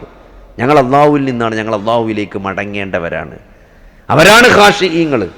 അല്ലദീന യളുന്നൂന, അവർ വിചാരിക്കുന്നുണ്ട് അന്നഹും മുലാഖു റബ്ബിഹിം, അന്നഹും തീർച്ചയായിട്ടും അവർ മുലാഖു റബ്ബിഹിം, അവരുടെ റബ്ബിനെ കണ്ടുമുട്ടുമെന്ന് അവർ തീർച്ചയായും വിശ്വസിക്കുന്നുണ്ട്. വ അന്നഹും ഇലൈഹി റാജിഊൻ, തീർച്ചയായും അവരിലേക്ക് അള്ളാഹുവിലേക്ക് തിരിച്ചു പോകേണ്ടി വരുമെന്ന് അവർ വിചാരിക്കുന്നുണ്ട്. അവരാണ് ഖാശിഈങ്ങൾ. അവർ ഒരു പ്രയാസം ഉണ്ടാവുമ്പോൾ ക്ഷമ കൊണ്ടും നമസ്കാരം കൊണ്ടും അള്ളാഹുവിനോട് സഹായം തേടുന്നതാണ്. നബി സല്ലല്ലാഹു അലൈഹി വസല്ലമക്ക് ഒരു പ്രതിസന്ധി വരുമ്പം നബി സല്ലല്ലാഹു അലൈഹി വസല്ലം നമസ്കാരത്തിന് വേണ്ടി ധൃതി കൂടുന്നതാണ്. ബിലാലെ ഇഖാമത്ത് കൊടുക്ക് എന്ന് നബി സല്ലല്ലാഹു അലൈഹി വസല്ലം ധൃതി കൂട്ടും നമസ്കരിക്കാൻ വേണ്ടി. കാരണം നമസ്കരിക്കുമ്പോൾ അങ്ങേയറ്റത്തെ സമാധാനം കിട്ടുമായിരുന്നു. നമ്മൾ 10, 45, 50, 60 കൊല്ലം ജിമായി ജീവിക്കുന്നു. നമ്മൾ എന്നെങ്കിലും ഒരു പ്രയാസം ഉണ്ടായപ്പോൾ നമുക്ക് തോന്നിയിട്ടുണ്ടോ സഹോദരങ്ങളെ, ഒരു 2 റക്അത്ത് നിസ്കരിക്കാമെന്ന്? ഒരു പ്രതിസന്ധി വരുമ്പോൾ 4 ആളെ വിളിച്ചു നോക്കുക, എന്തെങ്കിലും മാർഗമുണ്ടോ എന്ന് നമ്മൾ നോക്കുന്നതിന് പുറമെ അതിൻ്റെ കൂടെ അല്ലെങ്കിൽ അതിനേക്കാൾ ഉപരിയായിട്ട് ഒരു 2 റക്അത്ത് നമസ്കരിക്കണമെന്ന് നമുക്ക് തോന്നിയിട്ടുണ്ടോ? അതാണ് യഥാർത്ഥ വിശ്വാസികൾ ചെയ്യുക. അതാണ് യഥാർത്ഥ വിശ്വാസമുള്ള ആളുകൾ, നബി സല്ലല്ലാഹു അലൈഹി വസല്ലമയുടെ സുന്നത്ത് മാതൃകയാക്കുന്ന ആളുകൾ ചെയ്ത കാര്യമാണത്. അല്ലദീന യളുന്നൂന അന്നഹും മുലാഖു റബ്ബിഹിം വ അന്നഹും ഇലൈഹി റാജിഊൻ, അള്ളാഹുവിലേക്ക്, അള്ളാഹുവിനെ തങ്ങളുടെ രക്ഷിതാവുമായി കണ്ടുമുട്ടേണ്ടി വരുമെന്നും അവങ്കിലേക്ക് തിരിച്ചു പോകേണ്ടി വരുമെന്നും വിചാരിച്ചു കൊണ്ടിരിക്കുന്ന ആളുകൾ അവരെന്ത് ചെയ്യും? വസ്തഈനു ബിസ്സബ്രി വസ്സലാത്ത്, ക്ഷമ കൊണ്ടും നമസ്കാരം കൊണ്ടും അള്ളാഹുവിനോട് അവർ സഹായം തേടുമെന്നാണ്. അപ്പം ആ ഒരു നിലപാടിലേക്ക് നമുക്ക് വരാൻ സാധിക്കണമെങ്കിൽ ഈ മരണത്തിന് ശേഷം ഒരു ജീവിതമുണ്ട് എന്ന് നമുക്ക് ബോധ്യപ്പെടണം. ഈ ജീവിതം ഒരു പരീക്ഷണമാണ്. ഇതൊക്കെ സമ്പത്ത് നൽകിക്കൊണ്ടും എല്ലാം ദുനിയാവിൽ എന്തൊക്കെ വിഭവങ്ങൾ അള്ളാഹു നിങ്ങൾക്ക് നൽകിയിട്ടുണ്ടോ, ആരോഗ്യം, ആയുസ്, സമ്പത്ത്, ഇതെല്ലാം പരീക്ഷണമാണ്. ചില ആളുകൾക്ക് ഇത് നൽകിയിട്ടില്ല. നമുക്കറിയാം, നമുക്ക് ചുറ്റുമുള്ള ആളുകൾ തന്നെ ഇത് കൂടുതൽ കിട്ടിയവരുണ്ട്, കുറച്ച് കിട്ടിയവരുണ്ട്. ഇതിൻ്റെ ഒക്കെ മാനദണ്ഡം എന്താണ് അല്ലേ? ഒരു പ്രത്യേകിച്ചൊരു മാനദണ്ഡമല്ല. നമുക്ക് കൂടുതൽ സമ്പത്ത് കിട്ടി എന്നത് നമ്മുടെ അധ്വാനം കൊണ്ടല്ല. ആ അധ്വാനത്തിന് പടച്ചോ നമുക്കൊരു തൗഫീക്ക് നൽകിയെന്നേ ഉള്ളൂ. നമ്മളെക്കാൾ നന്നായി അധ്വാനിച്ച പലർക്കും നമ്മളത്രയും കിട്ടാതെ പോയിട്ടുണ്ട്. നമുക്ക് സമ്പത്ത് നൽകിയത് അല്ലെ, നമുക്ക് എന്തെങ്കിലും ഒരു കഴിവ് അല്ലാഹു അധികം നൽകിയിട്ടുണ്ടെങ്കിൽ അത് നമ്മളുടെ ഒരു മേന്മ കൊണ്ടാണ് നമ്മൾ വിചാരിക്കേണ്ടതില്ല. നമുക്ക് എന്തെങ്കിലും ഒരു പ്രയാസം ഉണ്ടായത് നമ്മുടെ കഴിവ് കേടോ അല്ലെങ്കിൽ നമ്മളോടുള്ള എന്തോ അവഗണനയാണോ എന്ന് നമ്മൾ വിചാരിക്കേണ്ടതില്ല. ഇതെല്ലാം പരീക്ഷണമാണ്. നമുക്ക് എന്ത് നൽകിയോ അതിനനുസരിച്ചാണ് നമ്മൾ പരീക്ഷിക്കപ്പെടുക. അപ്പോൾ ഏറ്റവും കടുത്ത പരീക്ഷണം വരിക അമ്പിയാക്കന്മാർക്കാണ്. നമ്മൾ പ്രത്യേകം മനസ്സിലാക്കുക. പരീക്ഷണങ്ങൾ കൂടുതൽ വരുമ്പം നമ്മൾ പടച്ചോനിൽ നിന്ന് അകന്നു പോവുകയാണ്, അല്ലെങ്കിൽ പടച്ചോൻ എന്തോ നമ്മളോട്, അള്ളാഹുവിന് എന്നോട് എന്തോ ദേഷ്യമാണ്, ഇഷ്ടക്കേടാണ്, വെറുപ്പാണ് എന്നല്ല നമ്മൾ വിചാരിക്കേണ്ടത്. നമ്മൾ വിചാരിക്കേണ്ടത് അള്ളാഹുവിന് എന്നോട് ഇഷ്ടമാണ് എന്നാണ് വിചാരിക്കേണ്ടത്. കാരണം ഏറ്റവും കൂടുതൽ പരീക്ഷണങ്ങൾ ഏറ്റുവാങ്ങിയവർ അമ്പിയാക്കന്മാരാണ്, പ്രവാചകന്മാരാണ്. അപ്പോൾ ഏറ്റവും ശക്തമായ പരീക്ഷണങ്ങൾക്ക് വിധേയരായ ആളുകൾ പ്രവാചകന്മാരാണ്. അപ്പോൾ ഒരാളുടെ ഈമാനിനനുസരിച്ചാണ് അള്ളാഹു പരീക്ഷിക്കുക എന്നാണ്. അപ്പോൾ കൂടുതൽ പരീക്ഷണങ്ങൾ വരുന്നുണ്ടെങ്കിൽ അള്ളാഹുവിന് ഇഷ്ടമാണ് എന്നതുകൊണ്ടാണ് അള്ളാഹു നമ്മളെ പരീക്ഷിക്കുന്നത് എന്ന് പോസിറ്റീവായിട്ടാണ് നമ്മൾ കാണേണ്ടത്. പലപ്പോഴും ആളുകൾ പറയാം, അള്ളാഹ്ക്ക് എന്നോടിപ്പോൾ എന്തോ ഒരു ദേഷ്യമാണ്, എന്നോടെന്തോ വെറുപ്പാണ്, എന്നോടെന്തോ ഇഷ്ടക്കേടാണ്. അങ്ങനെയാണ് പലപ്പോഴും ആളുകൾ പറയാം. അങ്ങനെ സംസാരിക്കാൻ പാടില്ല. അള്ളാഹുവിനെ കുറിച്ച് എപ്പോഴും നല്ല ഒരു വിചാരമാണ് ഒരു മനുഷ്യനുണ്ടാകേണ്ടതെന്നാണ്. നോക്കി, ഏറ്റവും കൂടുതൽ നബി സല്ലല്ലാഹു അലൈഹി വസല്ലമയാണ് ഏറ്റവും കൂടുതൽ പരീക്ഷണങ്ങൾ ഏറ്റുവാങ്ങിയ മനുഷ്യൻ. യതീമായി ജനിച്ച് മാതാപിതാക്കളില്ലാതെ അല്ലേ, ജനിക്കുന്നതിന് മുമ്പേ പിതാവ് നഷ്ടപ്പെട്ടു, 6ാമത്തെ വയസ്സിൽ ഉമ്മ മരിച്ചു, 8ാമത്തെ വയസ്സിൽ സ്നേഹനിധിയായ പിതാമഹൻ അബ്ദുൽ മുത്തലിബ് മരണപ്പെട്ടു. അതിനുശേഷം അബൂ ത്വാലിബിൻ്റെ വീട്ടിൽ പട്ടിണിയും ദാരിദ്ര്യവുമായിട്ടാണ് നബി സല്ലല്ലാഹു അലൈഹി വസല്ലമ ജീവിച്ചത്. അത് കഴിഞ്ഞ് ഒരു യുവാവായി ഒരു നല്ല കാലഘട്ടം വന്ന് സമയത്ത് എന്ത് ചെയ്തു? അള്ളാഹു വഹി കൊടുത്തു, പ്രവാചകനായി നിയോഗിച്ചു അല്ലേ. ലാ ഇലാഹ ഇല്ലല്ലാഹിലേക്ക് ക്ഷണിച്ചപ്പോൾ നാട്ടുകാരും വീട്ടുകാരും എല്ലാം ശത്രുക്കളായി മാറി. അതുവരെ അല്ലമീൻ എന്ന് വിളിച്ച് കണ്ണിലുണ്ണിയായി കൊണ്ടു നടന്നിരുന്ന നബി സല്ലല്ലാഹു അലൈഹി വസല്ലമയെ അവർ ഉപദ്രവിക്കാൻ തുടങ്ങി. നിങ്ങൾ ആലോചിച്ച് നോക്കി, വീട്ടുകാരും നമ്മളെ ഏറ്റവും കൂടുതൽ സ്നേഹിച്ചിരുന്ന നമ്മുടെ നാട്ടുകാരും വീട്ടുകാരും നമ്മളെ ഉപദ്രവിക്കുന്ന, ഒറ്റപ്പെടുത്തുന്ന ഒരു സാഹചര്യം. അങ്ങനെ കടുത്ത കെട്ടിച്ചയച്ച 2 പെൺകുട്ടികളെ ഈ ലാ ഇലാഹ ഇല്ലല്ലാഹ് പ്രചരിപ്പിക്കുന്നതിൻ്റെ ഭാഗമായി തൗഹീദ് പറഞ്ഞതുകൊണ്ട് അവരെ ഡൈവോഴ്സ് ചെയ്ത് വീട്ടിൽ കൊണ്ടാക്കി. ജനിക്കുന്ന ആൺകുട്ടികൾ മുഴുവൻ മരിച്ചു പോകുന്ന അവസ്ഥ. താങ്ങും തണലുമായിരുന്ന അബൂ ത്വാലിബ് മരണപ്പെടുക, മക്കയിൽ നിന്ന് ബഹിഷ്കരിക്കപ്പെടുക, ആ മലഞ്ചെരുവിൽ പോയിട്ട് 3 വർഷം വനവാസം നടത്തേണ്ടി വരിക, ബഹിഷ്കരിക്കപ്പെടുക, ഭക്ഷണം കിട്ടാതിരിക്കുക, അതിനുശേഷം പിറന്ന മണ്ണുപേക്ഷിച്ച് മറ്റൊരു നാട്ടിലേക്ക് ഹിജറ പോകേണ്ടി വരിക. ഇതൊക്കെ എന്താണ്? ഇതൊക്കെ ലാ ഇലാഹ ഇല്ലല്ലാഹ് എന്ന് പറഞ്ഞതും പ്രഖ്യാപിച്ചതിൻ്റെയും പേരിലാണ്. ലോകത്തിൽ ഇത്രത്തോളം പ്രയാസങ്ങൾ ഏറ്റുവാങ്ങിയ മറ്റൊരു ചരിത്ര പുരുഷനെയും നമുക്ക് ചരിത്രത്തിൽ കാണാൻ സാധിക്കില്ല. എന്നിട്ട് ആ നബി സല്ലല്ലാഹു അലൈഹി വസല്ലമ 13 വർഷത്തെ മക്കാ ജീവിതവും 10 വർഷത്തെ മദീന ജീവിതവും 23 വർഷം കൊണ്ട് ലോകത്ത് സമാനതകളില്ലാത്ത, തുല്യതയില്ലാത്ത ഒരു തലമുറയാണ്, ഒരു നാഗരികതയാണ് അള്ളാഹുവിൻ്റെ റസൂൽ സൃഷ്ടിച്ചത്. അതേവരെ ജീവിച്ചിരുന്ന അതേവരെ ലോകത്ത് വലിയ ശക്തികളായിരുന്ന റോമക്കാരും പേർഷ്യക്കാരും, നമുക്കറിയാം റോമൻ എംപററും പേർഷ്യൻ എംപററൊക്കെ ചരിത്രം പഠിച്ചവർക്കറിയാം. 700-800 കൊല്ലത്തെ പാരമ്പര്യമുള്ള ആ സൈനിക ശക്തിയുള്ള, ലോകത്തിലെ ഏറ്റവും മികച്ച സൈനിക ശക്തിയുള്ള സൈന്യങ്ങളായിരുന്നു റോമക്കാരുടെയും പേർഷ്യക്കാരുടെയും സൈന്യങ്ങൾ. 800 വർഷത്തെ പാരമ്പര്യമുണ്ട് അവർക്ക് ചരിത്രത്തിൽ. ലോകത്തിൻ്റെ നിങ്ങൾ മാപ്പ് എടുത്ത് നോക്കിയാൽ കാണാം, 2 ഭാഗത്താണ്. ഒരു ഭാഗത്ത് പേർഷ്യ, ഒരു ഭാഗത്ത് റോമ. അതിൻ്റെ നടുവിൽ ആർക്കും വേണ്ടാത്ത ഒരു മണൽ, എന്താ പറയുക, ആർക്കും വേണ്ടാത്ത തരിശ ഭൂമിയായ ഒരു കൃഷിക്ക് പോലും അനുയോജ്യമല്ലാത്ത ഒരു ചെറിയ ഒരു മരുഭൂമി. അതാണ് അറേബ്യ എന്ന് പറഞ്ഞത്. അതിൻ്റെ ഒരു ഭാഗത്ത് പേർഷ്യയും മറ്റേ ഭാഗത്ത് റോമൻ എംപറർമാരാണ്. ചരിത്രം പരിശോധിച്ചാൽ മനസ്സിലാവും. അത് 800, 700, 900 കൊല്ലൊക്കെയാണ് ആ ശക്തികൾ അവിടെ ഭരിച്ചുകൊണ്ടിരുന്നത്. അതിൻ്റെ നടുവിൽ ആർക്കും വേണ്ടാത്ത, ഒരു കൃഷിക്ക് പോലും അനുയോജ്യമല്ലാത്ത ഒരു മണൽ ഭൂമിയിൽ നിന്നാണ് അല്ലാഹു സുബ്ഹാനഹു വ തആല പ്രവാചകനെ നിയോഗിക്കുന്നത്. 136 വർഷം കൊണ്ടാണ് ഈ 2 സാമ്രാജ്യങ്ങളെയും അവർ കീഴടക്കി ലോകത്തിൻ്റെ വലിയൊരു ഭാഗം അവർ അധീനപ്പെടുത്തിയത്. എന്തെങ്കിലും ഒരു സൈനിക ശക്തി ഉണ്ടോ അറബികൾക്ക്? എന്തെങ്കിലും ഒരു സൈനിക ശക്തിയെപ്പറ്റി, അറബികളുടെ സൈനിക ശക്തിയെപ്പറ്റി നിങ്ങൾ കേട്ടിട്ടുണ്ടോ? ഈ 800-900 വർഷം പരിചയം, അനുഭവ സമ്പത്തുള്ള സൈന്യങ്ങളെയാണ് 136 വർഷം, അല്ലെങ്കിൽ 130 ചില്ലാനം വർഷത്തെ പാരമ്പര്യം കൊണ്ട് ആ സമൂഹം അവരെ കീഴ്പ്പെടുത്തിയത്. എന്തുകൊണ്ടാണ്? അത് ഒരു പ്രവാചകനെ അള്ളാഹു അവിടെ നിയോഗിച്ചു എന്നതുകൊണ്ട് മാത്രമാണ്. അതല്ലാതെ ഒരു ശക്തി, ഒരു കഴിവ് അവർക്കില്ല. ലാ ഇലാഹ ഇല്ലല്ലാഹ്, അള്ളാഹു മാത്രമാണ് ആരാധനക്കർഹൻ. അള്ളാഹു അല്ലാത്ത മറ്റ് ആരാധ്യ ശക്തികളെയൊന്നും, ആരാധ്യ വസ്തുക്കളെയൊന്നും നിങ്ങൾ ആരാധിക്കരുത് എന്നും ആ പ്രവാചകനോടുള്ള അങ്ങേയറ്റത്തെ വിധേയത്വവും സ്നേഹവുമാണ് ആ സമൂഹത്തെ ഈ ലോകത്തിൽ സമാനതകൾ. ഇന്ന് ആലോചിക്ക്, ഇന്ന് ഞാൻ ഇവിടെ നിൽക്കുമ്പോൾ ഏകദേശം 200 കോടിക്ക് അടുത്തു വരുന്ന ലോകത്തിലെ മുസ്ലിം ജനസംഖ്യ, അത് ആ ഒരു ആദർശം ഉണ്ടായത് എങ്ങനെയാണ് സഹോദരങ്ങളെ? ഈ ഒരു 23 വർഷത്തെ പ്രബോധനം കൊണ്ടാണ്. ലോകത്ത് ചരിത്രത്തിൽ നിങ്ങൾക്ക് അങ്ങനത്തെ ഒരു ശക്തിയെ ലോകത്ത് ഒരാളെ അങ്ങനെ കാണാൻ സാധിക്കൂലെങ്കിൽ അതാണ് മുഹമ്മദ് നബി സല്ലല്ലാഹു അലൈഹി വസല്ലമ. അത് ആദർശത്തിന്റെ നബിന്റെ പ്രത്യേകത അല്ല, അത് ലാ ഇലാഹ ഇല്ലല്ലാഹ് എന്ന ആദർശത്തിന്റെ പ്രത്യേകതയാണ്. അത് അല്ലാഹു ഭൂമിയിലേക്ക് അവതരിപ്പിച്ച ഖുർആനാകുന്ന വഹി കൊണ്ടാണ് ആ ഒരു മാറ്റം ഉണ്ടായത്. ആ വഹി ഇന്നും വള്ളി പുള്ളി മാറ്റല്ലാതെ നമ്മുടെ മുമ്പിൽ നിലനിൽക്കുകയാണ്, ഒരു മാറ്റമില്ല. ആ ഖുർആൻ എങ്ങനെയാണോ ഇറങ്ങിയത് അതേപോലെ, ആ ഖുർആൻ എങ്ങനെയാണോ നബി സല്ലല്ലാഹു അലൈഹി വസല്ലമ സഹാബത്തിന് ഓതിക്കൊടുത്തത്, എങ്ങനെയാണോ ജീവിച്ച് കാണിച്ചു കൊടുത്തത്, ആ സഹാബത്ത് താബിഈങ്ങൾക്ക് എങ്ങനെയാണോ അത് പറഞ്ഞു കൊടുത്തത്, അതേപോലെ 1400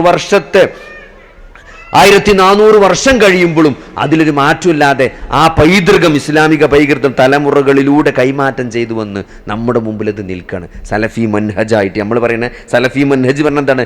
ആ നബി സല്ലല്ലാഹു അലൈഹി വസല്ലം എങ്ങനെയാണോ ഖുർആൻ അവർക്ക് ഓതിക്കൊടുത്തത്, എങ്ങനെയാണോ സഹാബത്ത് അത് മനസ്സിലാക്കിയത്, ആ സഹാബത്ത് എങ്ങനെയാണോ അത് താബിഈങ്ങൾക്ക് പറഞ്ഞു കൊടുത്തത്, താബിഈങ്ങൾക്ക് എങ്ങനെയാണോ അത് മനസ്സിലാക്കി കൊടുത്തത്, അതേപോലെ ഖുർആൻ ആയത്തുകളും ഹദീസുകളും മനസ്സിലാക്കി ആ ഇസ്ലാമിൻ്റെ തനതായ പൈതൃകം നിലനിർത്തി ഇന്നും ആളുകൾ മുന്നോട്ട് പോയിക്കൊണ്ടിരിക്കുകയാണ്. അത് അള്ളാഹുവിൻ്റെ ആ വഹിയിൻ്റെ പവറാണ് സഹോദരങ്ങൾ, അല്ലാതെ മനുഷ്യൻ്റെ ഒരു കഴിവല്ല. അപ്പം അതുകൊണ്ട് ഈ ഒരു മാറ്റം ഉണ്ടാക്കിയത് ഈ ഒരു വഹിയാണെങ്കിൽ ആ വഹിയിലൂടെ മാത്രമാണ് മനുഷ്യൻ്റെ പ്രതിസന്ധികൾക്ക് പരിഹാരം ഉണ്ടാക്കാൻ പറ്റുള്ളൂ. നമ്മൾ എത്ര തന്നെ സമ്പത്തുണ്ടായിട്ടും എത്ര തന്നെ ക്ലാസ് എടുത്തെടുത്തിട്ടും കാര്യമില്ല. ഒരാൾക്ക് ഈ ആത്യന്തികമായി വിജയിക്കണമെങ്കിൽ സഹോദരങ്ങളെ, ലാ ഇലാഹ ഇല്ലല്ലാഹ്, ശിർക്ക് കലരാത്ത വിശ്വാസം ഉണ്ടാകണം. അതാണ് നമ്മൾ പ്രചരിപ്പിച്ചു കൊണ്ടിരിക്കുന്നത്. അള്ളാഹു മാത്രമാണ്. ഇവിടെ എത്ര ഞാൻ ഇപ്പോൾ ഈ വരുന്ന വഴിക്ക് തന്നെ ഇപ്പം ഇന്ന് ആ പള്ളിയിൽ നിന്ന് ഇങ്ങോട്ട് വരുമ്പോൾ 2-3 ജാറം കണ്ടു. 2-3 ജാറം. അത് മൺമറഞ്ഞു പോയ മഹാന്മാരായ മനുഷ്യന്മാരെ ആളുകൾ വിളിച്ചു പ്രാർത്ഥിക്കുക. ഒരു പ്രയാസം ഉണ്ടാവുമ്പം അവരെ ഖബറിൻ്റെ അടുത്ത് വരിക. എന്ത് തെളിവാണ് സഹോദരങ്ങളെ, ഇസ്ലാമിൽ എന്ത് തെളിവാണ് അതിനുള്ളത്? ലാ ഇലാഹ ഇല്ലല്ലാ എന്ന് പ്രഖ്യാപിക്കാനാണ് അള്ളാഹു പറയുന്നത്. നബി സല്ലല്ലാഹു അലൈഹി വസല്ലമ മക്കയിൽ ജനിച്ചതും മക്കയിൽ പ്രവാചകനായതും അവർ മക്കയിലെ ഖുറൈശികളോട്, മക്കാ മുശ്രിക്കുകളോട് പറഞ്ഞത് അവർക്ക് അള്ളാഹുവിനെ കുറിച്ച് അറിയാമായിരുന്നു. മഴ പെയ്യിപ്പിക്കുന്നത് അള്ളാഹുവാണ്, ആകാശഭൂമികൾ സൃഷ്ടിച്ചത് അള്ളാഹുവാണ് എന്നറിയുന്നവരായിരുന്നു മക്കാ മുശ്രിക്കുകൾ. പിന്നെ എന്തിനാണ് ബദർ ഉണ്ടായത്? പിന്നെ എന്തിനാണ് നബി സല്ലല്ലാഹു അലൈഹി വസല്ലമ മക്കയിൽ നിന്ന് പുറത്താക്കപ്പെട്ടത്? എന്തിനാണ്?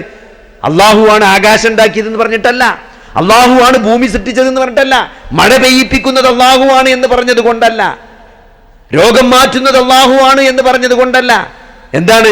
ലാത്ത മനാത്തയെ നിങ്ങൾ ലാത്ത മനാത്തകളെ ശുപാർശക്കാരായി സ്വീകരിക്കരുത്, അവരെ നിങ്ങൾ വിളിച്ചു പ്രാർത്ഥിക്കരുത്. നിങ്ങൾ ഏത് പ്രതിസന്ധിയിലും അള്ളാഹുവിനെ മാത്രമേ വിളിക്കാവൂ, ഇടയാളന്മാരെ വിളിക്കരുത്, ശുപാർശകരെ വിളിക്കരുത്.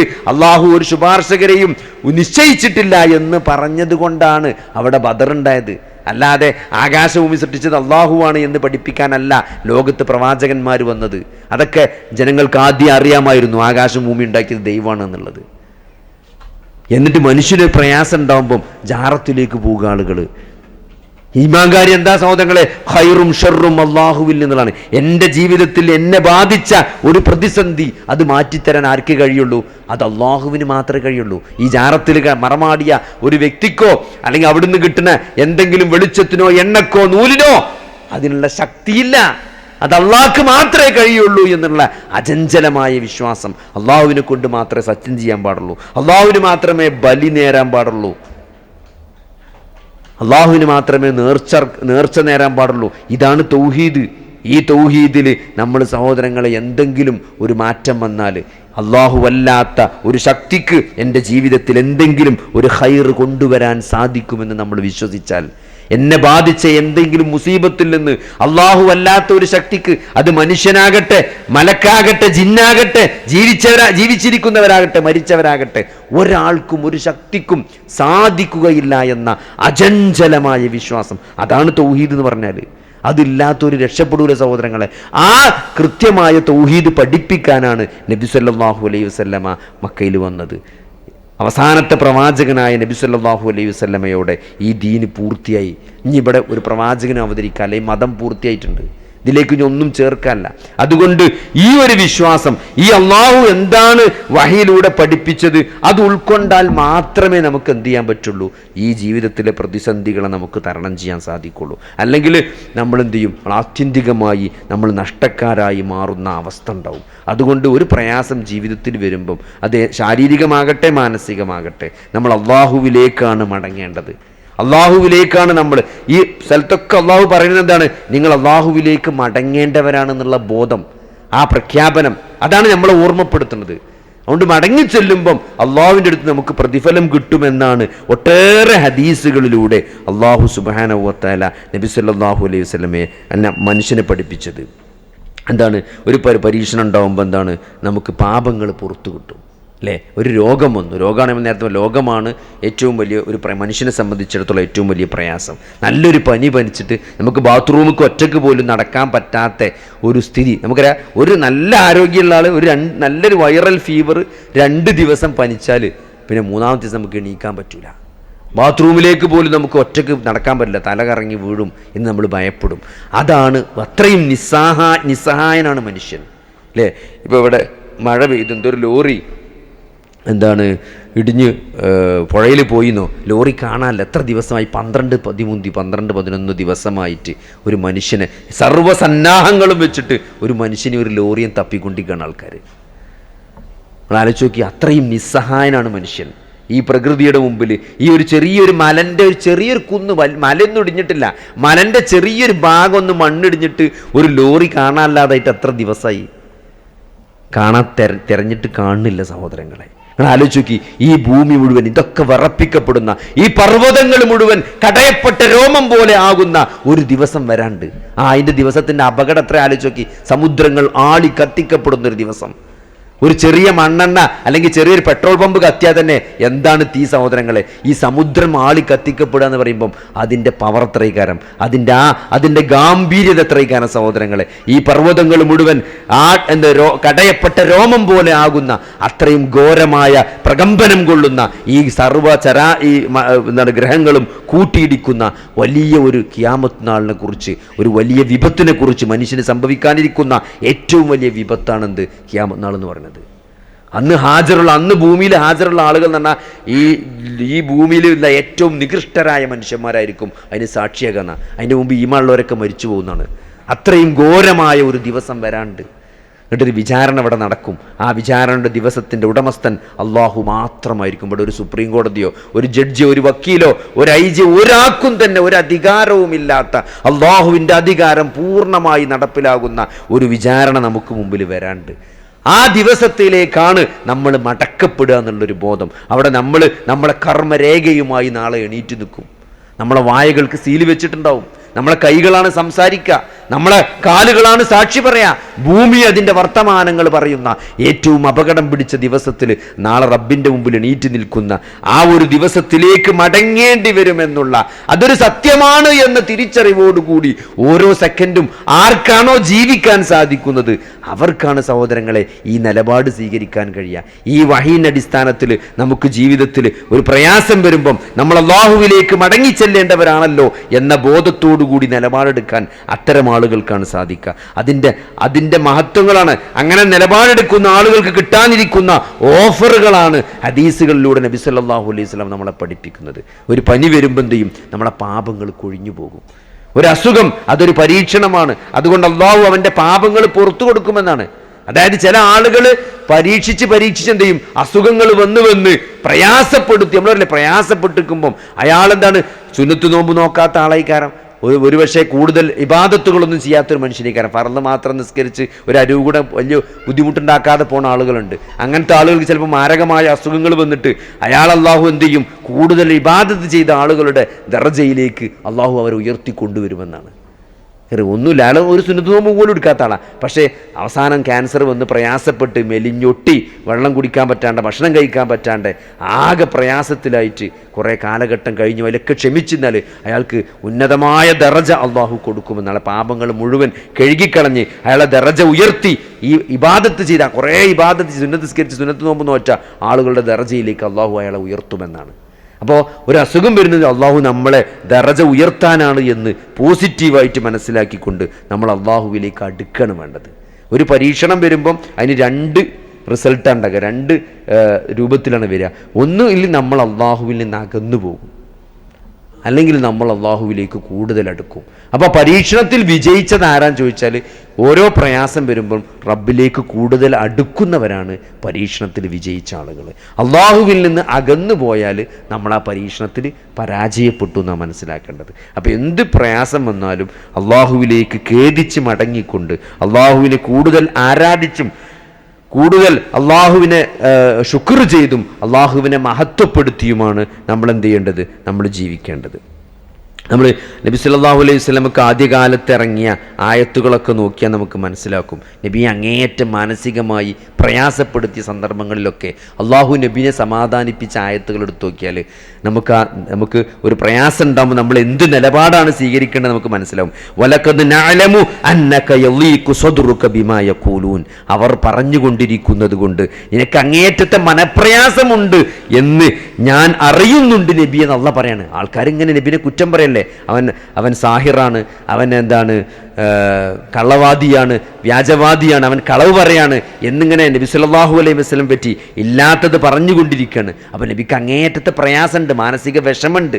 അപ്പോൾ വലഖദ് നഅലമു അന്നക യളീഖു സദ്റുക ബിമാ യഖൂലൂൻ, അവർ പറയുന്നത് കൊണ്ട് താങ്കളുടെ നിനക്ക് നല്ല മനപ്രയാസം ഉണ്ട് എന്ന് നാം അറിയുന്നുണ്ട് നബി എന്ന് പറഞ്ഞിട്ട് അള്ളാഹ് പറയാണ് ഫസബ്ബിഹ് ബിഹംദി റബ്ബിക വകും മിനസ് സാജിദീൻ. അള്ളാഹു അതിനുള്ള പരിഹാരം പറഞ്ഞു കൊടുക്കണം. അതുകൊണ്ട് എന്താ ചെയ്യേണ്ടത്? ഫസബ്ബിഹ് ബിഹംദി റബ്ബിക, നിന്റെ രക്ഷിതാവിനെ സ്തുതിച്ചുകൊണ്ട് നീ അവനെന്ത് ചെയ്യുക, അവനെ നീ പ്രകീർത്തിക്കുക എന്നാ പറഞ്ഞത്. നീ തസ്ബീഹ് ചൊല്ലുക, നീ തഹ്മീദ് നബിയെ നീ അള്ളാഹുവിനെ സ്തുതിക്കുക, അതേപോലെ നീ തസ്ബീഹ് നടത്തുക.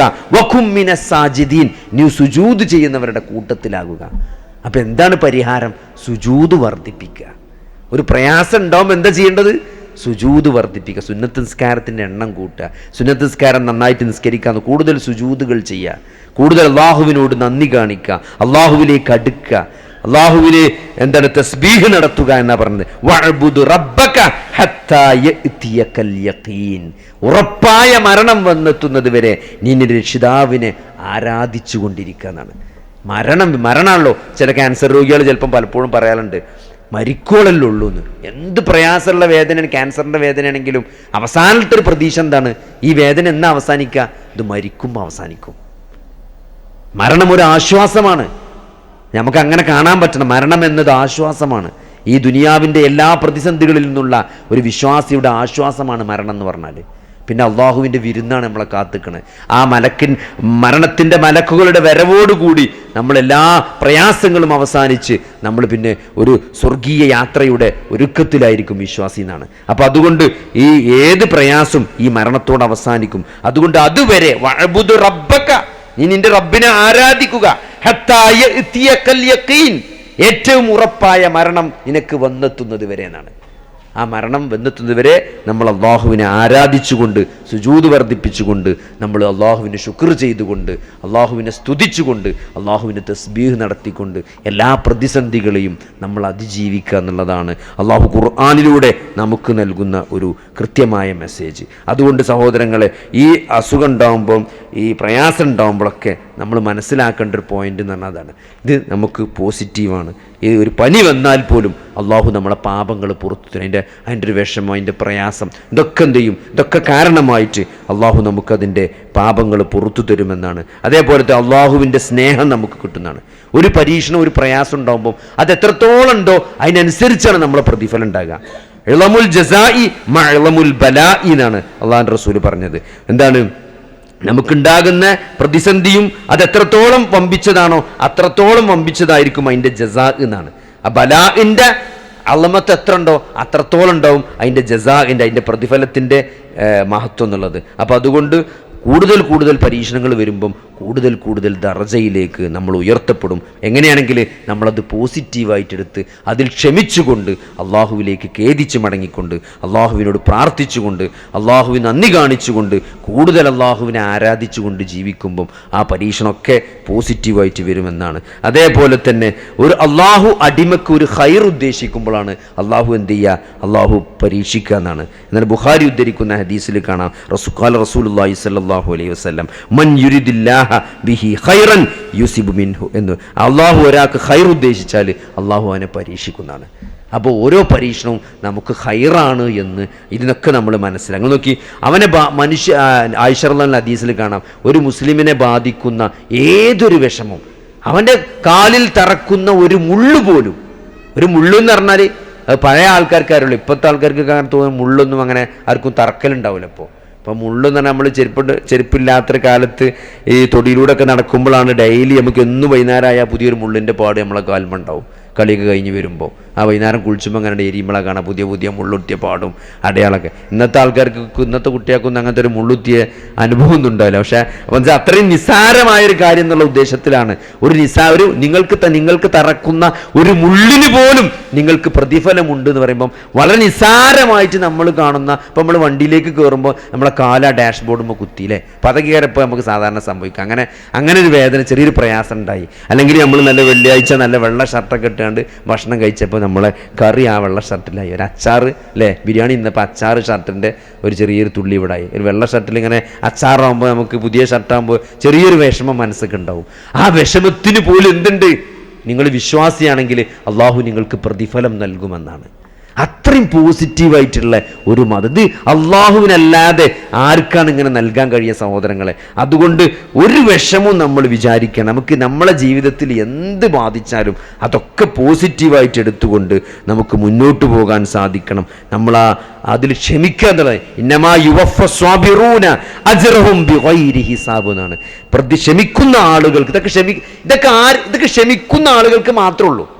അതാണ് ഇതിൻ്റെ ഏറ്റവും വലിയ പ്രത്യേകത. ഈ ഒരു പ്രയാസമൊക്കെ വരുമ്പം അതിൽ നന്ദികേട് കാണിക്കാതെ, ഒരു നന്ദികേടിൻ്റെ വർത്താനം പറയാതെ, ഒരു ശാപവാക്ക്, ഇതൊരു പണ്ടാറടങ്ങണ പനി, ഞങ്ങളുടെ നാട്ടിൽ അങ്ങനെ പറയാം, ഒരു പണ്ടാറടങ്ങണ പനി, അങ്ങനെ ഇവിടെ എന്താ പറയാൻ എനിക്കറിയില്ല, അങ്ങനത്തെ എന്തെങ്കിലും ശാപവാക്കുകൾ പ്രയാസം ഉണ്ടാകുമ്പം അങ്ങനത്തെ ശാപവാക്കുകൾ ഉച്ചരിക്കാതെ ക്ഷമിക്കുന്ന ആളുകൾക്കാണ് ഇത് കിട്ടുക.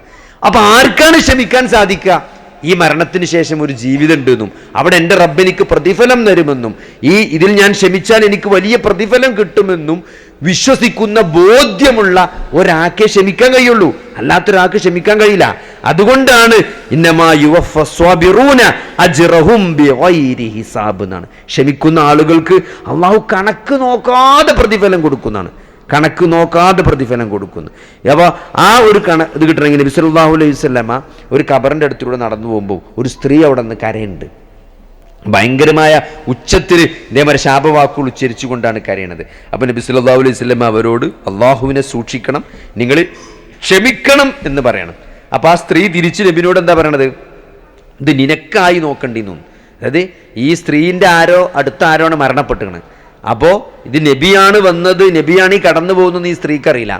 അപ്പോൾ ആ സ്ത്രീ നബിനോട് പറയണത്, നിനക്കായി നോക്കണത് നിന്റെ ആളാകണ്ടിന്ന് മരിച്ചിട്ടുണ്ട്. അപ്പം എനിക്കറിയാം എൻ്റെ വിഷമം എത്രയാണ്. നമ്മൾ പറയല്ലോ, ഇത് എനിക്കായതുകൊണ്ടല്ലേ ഇപ്പോൾ, ഒരാൾക്ക് പ്രയാസം ഉണ്ടാവും നമുക്ക് പറയാം, ക്ഷമിക്കുന്നു പറയാം. അത് നമുക്കായി നോക്കുമ്പോൾ അതിൻ്റെ പ്രയാസം നമുക്കറിയുള്ളൂ. അപ്പോൾ ആ സ്ത്രീ അങ്ങനെ പ്രതികരിക്കുമ്പോൾ അങ്ങനെ പ്രതികരിക്കും. കുറച്ച് കഴിഞ്ഞിട്ടാണ് ഈ സ്ത്രീക്ക് മനസ്സിലാക്കുക ആ കടന്നു പോയത് നബി സല്ലല്ലാഹു അലൈഹി വസല്ലമയാണെന്ന്. അങ്ങനെ സ്ത്രീ നബി സല്ലല്ലാഹു അലൈഹി വസല്ലമയുടെ അടുത്തേക്ക് വന്നിട്ട് രണ്ടാമത് വന്നിട്ട് മാപ്പ് പറയാൻ വേണ്ടി വരുന്നുണ്ട്. നിങ്ങൾ നബിയാണെന്ന കാര്യം എനിക്കറിയില്ലായിരുന്നു പറയുമ്പോഴും നബി സല്ലല്ലാഹു അലൈഹി വസല്ലമ അവരോട് പറയുന്നുണ്ട്, ക്ഷമ എന്ന് പറഞ്ഞാൽ അത് ഒരു പ്രയാസം ഉണ്ടാകുമ്പം അതിൻ്റെ ഏറ്റവും തുടക്കത്തിലാണ് വേണ്ടത്.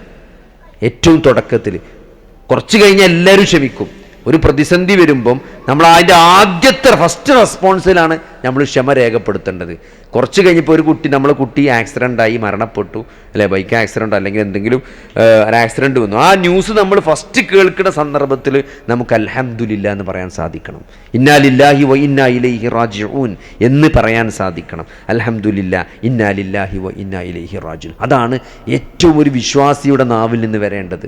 അൽഹംദുലില്ലാ, ഇന്നാ ലില്ലാഹി വ ഇന്നാ ഇലൈഹി റാജിഊൻ. അത് പലപ്പോഴും എന്ത് ചെയ്യാൻ പറ്റൂല, അത് പറയാൻ സാധിക്കില്ല. അതിൻ്റെ ഫസ്റ്റ് റെസ്പോൺസ് ആയിട്ട് പറയാൻ സാധിക്കും. പിന്നെ കുറച്ച് കഴിഞ്ഞ് പോസ്റ്റ്മോർട്ടമൊക്കെ കഴിഞ്ഞ് മയ്യത്തൊക്കെ കാണാൻ ആളുകൾ ഇങ്ങനെ വരുമ്പോൾ നമ്മൾ നല്ല വെള്ളത്തുണിയൊക്കെ ഇട്ട് ഇങ്ങനെ മുന്നിൽ നിന്നിട്ട് എന്താ ചെയ്യുക, അള്ളാഹു തന്നു, അള്ളാഹു കൊണ്ടുപോയി എന്നൊക്കെ നമ്മൾ വളരെ മാന്യമായി സംസാരിക്കും. പക്ഷേ അപ്പം എല്ലാവർക്കും ക്ഷമ വരും കുറച്ച് കഴിയുമ്പം. അപ്പോഴല്ല ക്ഷമിക്കേണ്ടത്, അതിൻ്റെ ആദ്യ നിമിഷത്തിലാണ് നമ്മൾ ക്ഷമിക്കേണ്ടത്. ആ സമയത്ത് ഒരാൾക്ക് ക്ഷമിക്കാൻ സാധിച്ചാൽ അവൻ അങ്ങേയറ്റത്തെ പ്രതിഫലം കിട്ടുന്നതാണ്. അപ്പോൾ ഇതാണ് ഈ ഒരു തിരിച്ചറിവ്, അത് വിശ്വാസികൾക്കുണ്ടാവുന്നതാണ്. അതുകൊണ്ട് നമ്മൾ എന്ത് പ്രയാസം, അസുഖം വളരെ മൂർച്ഛിച്ച് നല്ല ബുദ്ധിമുട്ട് വന്നാലും നമ്മൾ ശാപവാക്കുകൾ ഉച്ചരിക്കാൻ പാടില്ല. അള്ളാഹുവിനെ പറ്റി മോശമായി സംസാരിക്കാൻ പാടില്ല. അള്ളാഹുവിനെ പറ്റി മോശമായ പറയാനും പാടില്ല, വിചാരിക്കാനും പാടില്ല. അതേപോലെ മരണം ആഗ്രഹിക്കാൻ പാടില്ല. ലാ യതമന്നൽ മരീദൽ മൗത്ത എന്നാണ്. ഒരു മരീദ് എന്ത് ചെയ്യാൻ പാടില്ല, മൗത്ത് ആഗ്രഹിക്കാൻ പാടില്ല എന്നാണ്. അത്രയും പ്രയാസം ഉണ്ടെങ്കിൽ എനിക്ക് ജീവിതമാണ് ഹൈറെങ്കിൽ എന്നെ ജീവിപ്പിക്കണേ, എനിക്ക് മരണമാണ് ഹൈറെങ്കിൽ എന്നെ മരിപ്പിക്കണേ എന്ന് പ്രാർത്ഥിക്കാൻ വേണ്ടി. ചത്ത് കിട്ടിയാൽ മദീനു എന്ന് പറയരുത്. ഞാനൊന്ന് ചത്ത് കിട്ടിയാൽ മദീനു എന്നൊരിക്കലും എന്ത് ചെയ്യാൻ പാടില്ല. എന്ത് പ്രയാസം വന്നാലും ഒരു വിശ്വാസി പറയാൻ പാടില്ല. വേണമെങ്കിൽ എന്ത് പറയാം, എനിക്ക് മരണമാണ് ഹൈറെങ്കിൽ എന്നെ മരിപ്പിക്കണേ, എനിക്ക് ജീവിതമാണ് ഹൈറെങ്കിൽ എന്നെ ജീവിപ്പിക്കണേ എന്ന. സത്യത്തിൽ ജീവിതമാണ് അവിടെ ഹൈറ്. എന്നുവെച്ചാൽ നമ്മൾ ക്ഷമിക്കും തോറും നമുക്ക് കൂടുതൽ കൂടുതൽ പ്രതിഫലം കിട്ടും. നമുക്ക് കൂടുതൽ അള്ളാഹുവിലേക്ക് ഖേദിച്ച് മടങ്ങാനുള്ള ഒരവസരം കിട്ടുന്നു. ഈ പറയണ പോലെ സുഖം ഉണ്ടാവില്ല, എന്നാലും ഞാൻ പറയാം, അതൊരു നിലപാടായിട്ട് നമുക്ക് സ്വീകരിക്കാൻ സാധിക്കണം. അതുകൊണ്ട് മരണത്തെ നമ്മൾ എന്ത് ചെയ്യാൻ പാടില്ല, ആ ഒരു രൂപത്തിൽ ശാപവാക്കുകൾ ഉച്ചരിച്ചുകൊണ്ട് നമ്മൾ ആഗ്രഹിക്കാൻ പാടില്ല. അങ്ങനെ അത്യാവശ്യമാണ്. നമ്മൾ ഒരു നിർബന്ധമായൊരു സാഹചര്യം പോലെ നമുക്ക് തോന്നുകയാണെങ്കിൽ തന്നെ നമ്മൾ അങ്ങനെ നബി സല്ലല്ലാഹു അലൈഹി വസല്ലം പഠിപ്പിച്ച രൂപത്തിൽ നമ്മൾ എന്ത് ചെയ്യാൻ പാടുള്ളൂ, പ്രാർത്ഥിക്കാൻ പാടുള്ളൂ എന്നുള്ളതാണ്. അതുകൊണ്ട് റബ്ബിനെ കുറിച്ച് നല്ലൊരു വിചാരത്തിലായിക്കൊണ്ടാണ് നമ്മൾ എന്ത് ചെയ്യേണ്ടത്. ആ ഒരു സമയത്തുണ്ട് നബി സല്ലല്ലാഹു അലൈഹി വസല്ലം ഒരു ചെറുപ്പക്കാരനായ ഒരു രോഗിയെ സന്ദർശിക്കാൻ പോകുന്നുണ്ട്. അതേ ഹദീസിൽ കാണാം.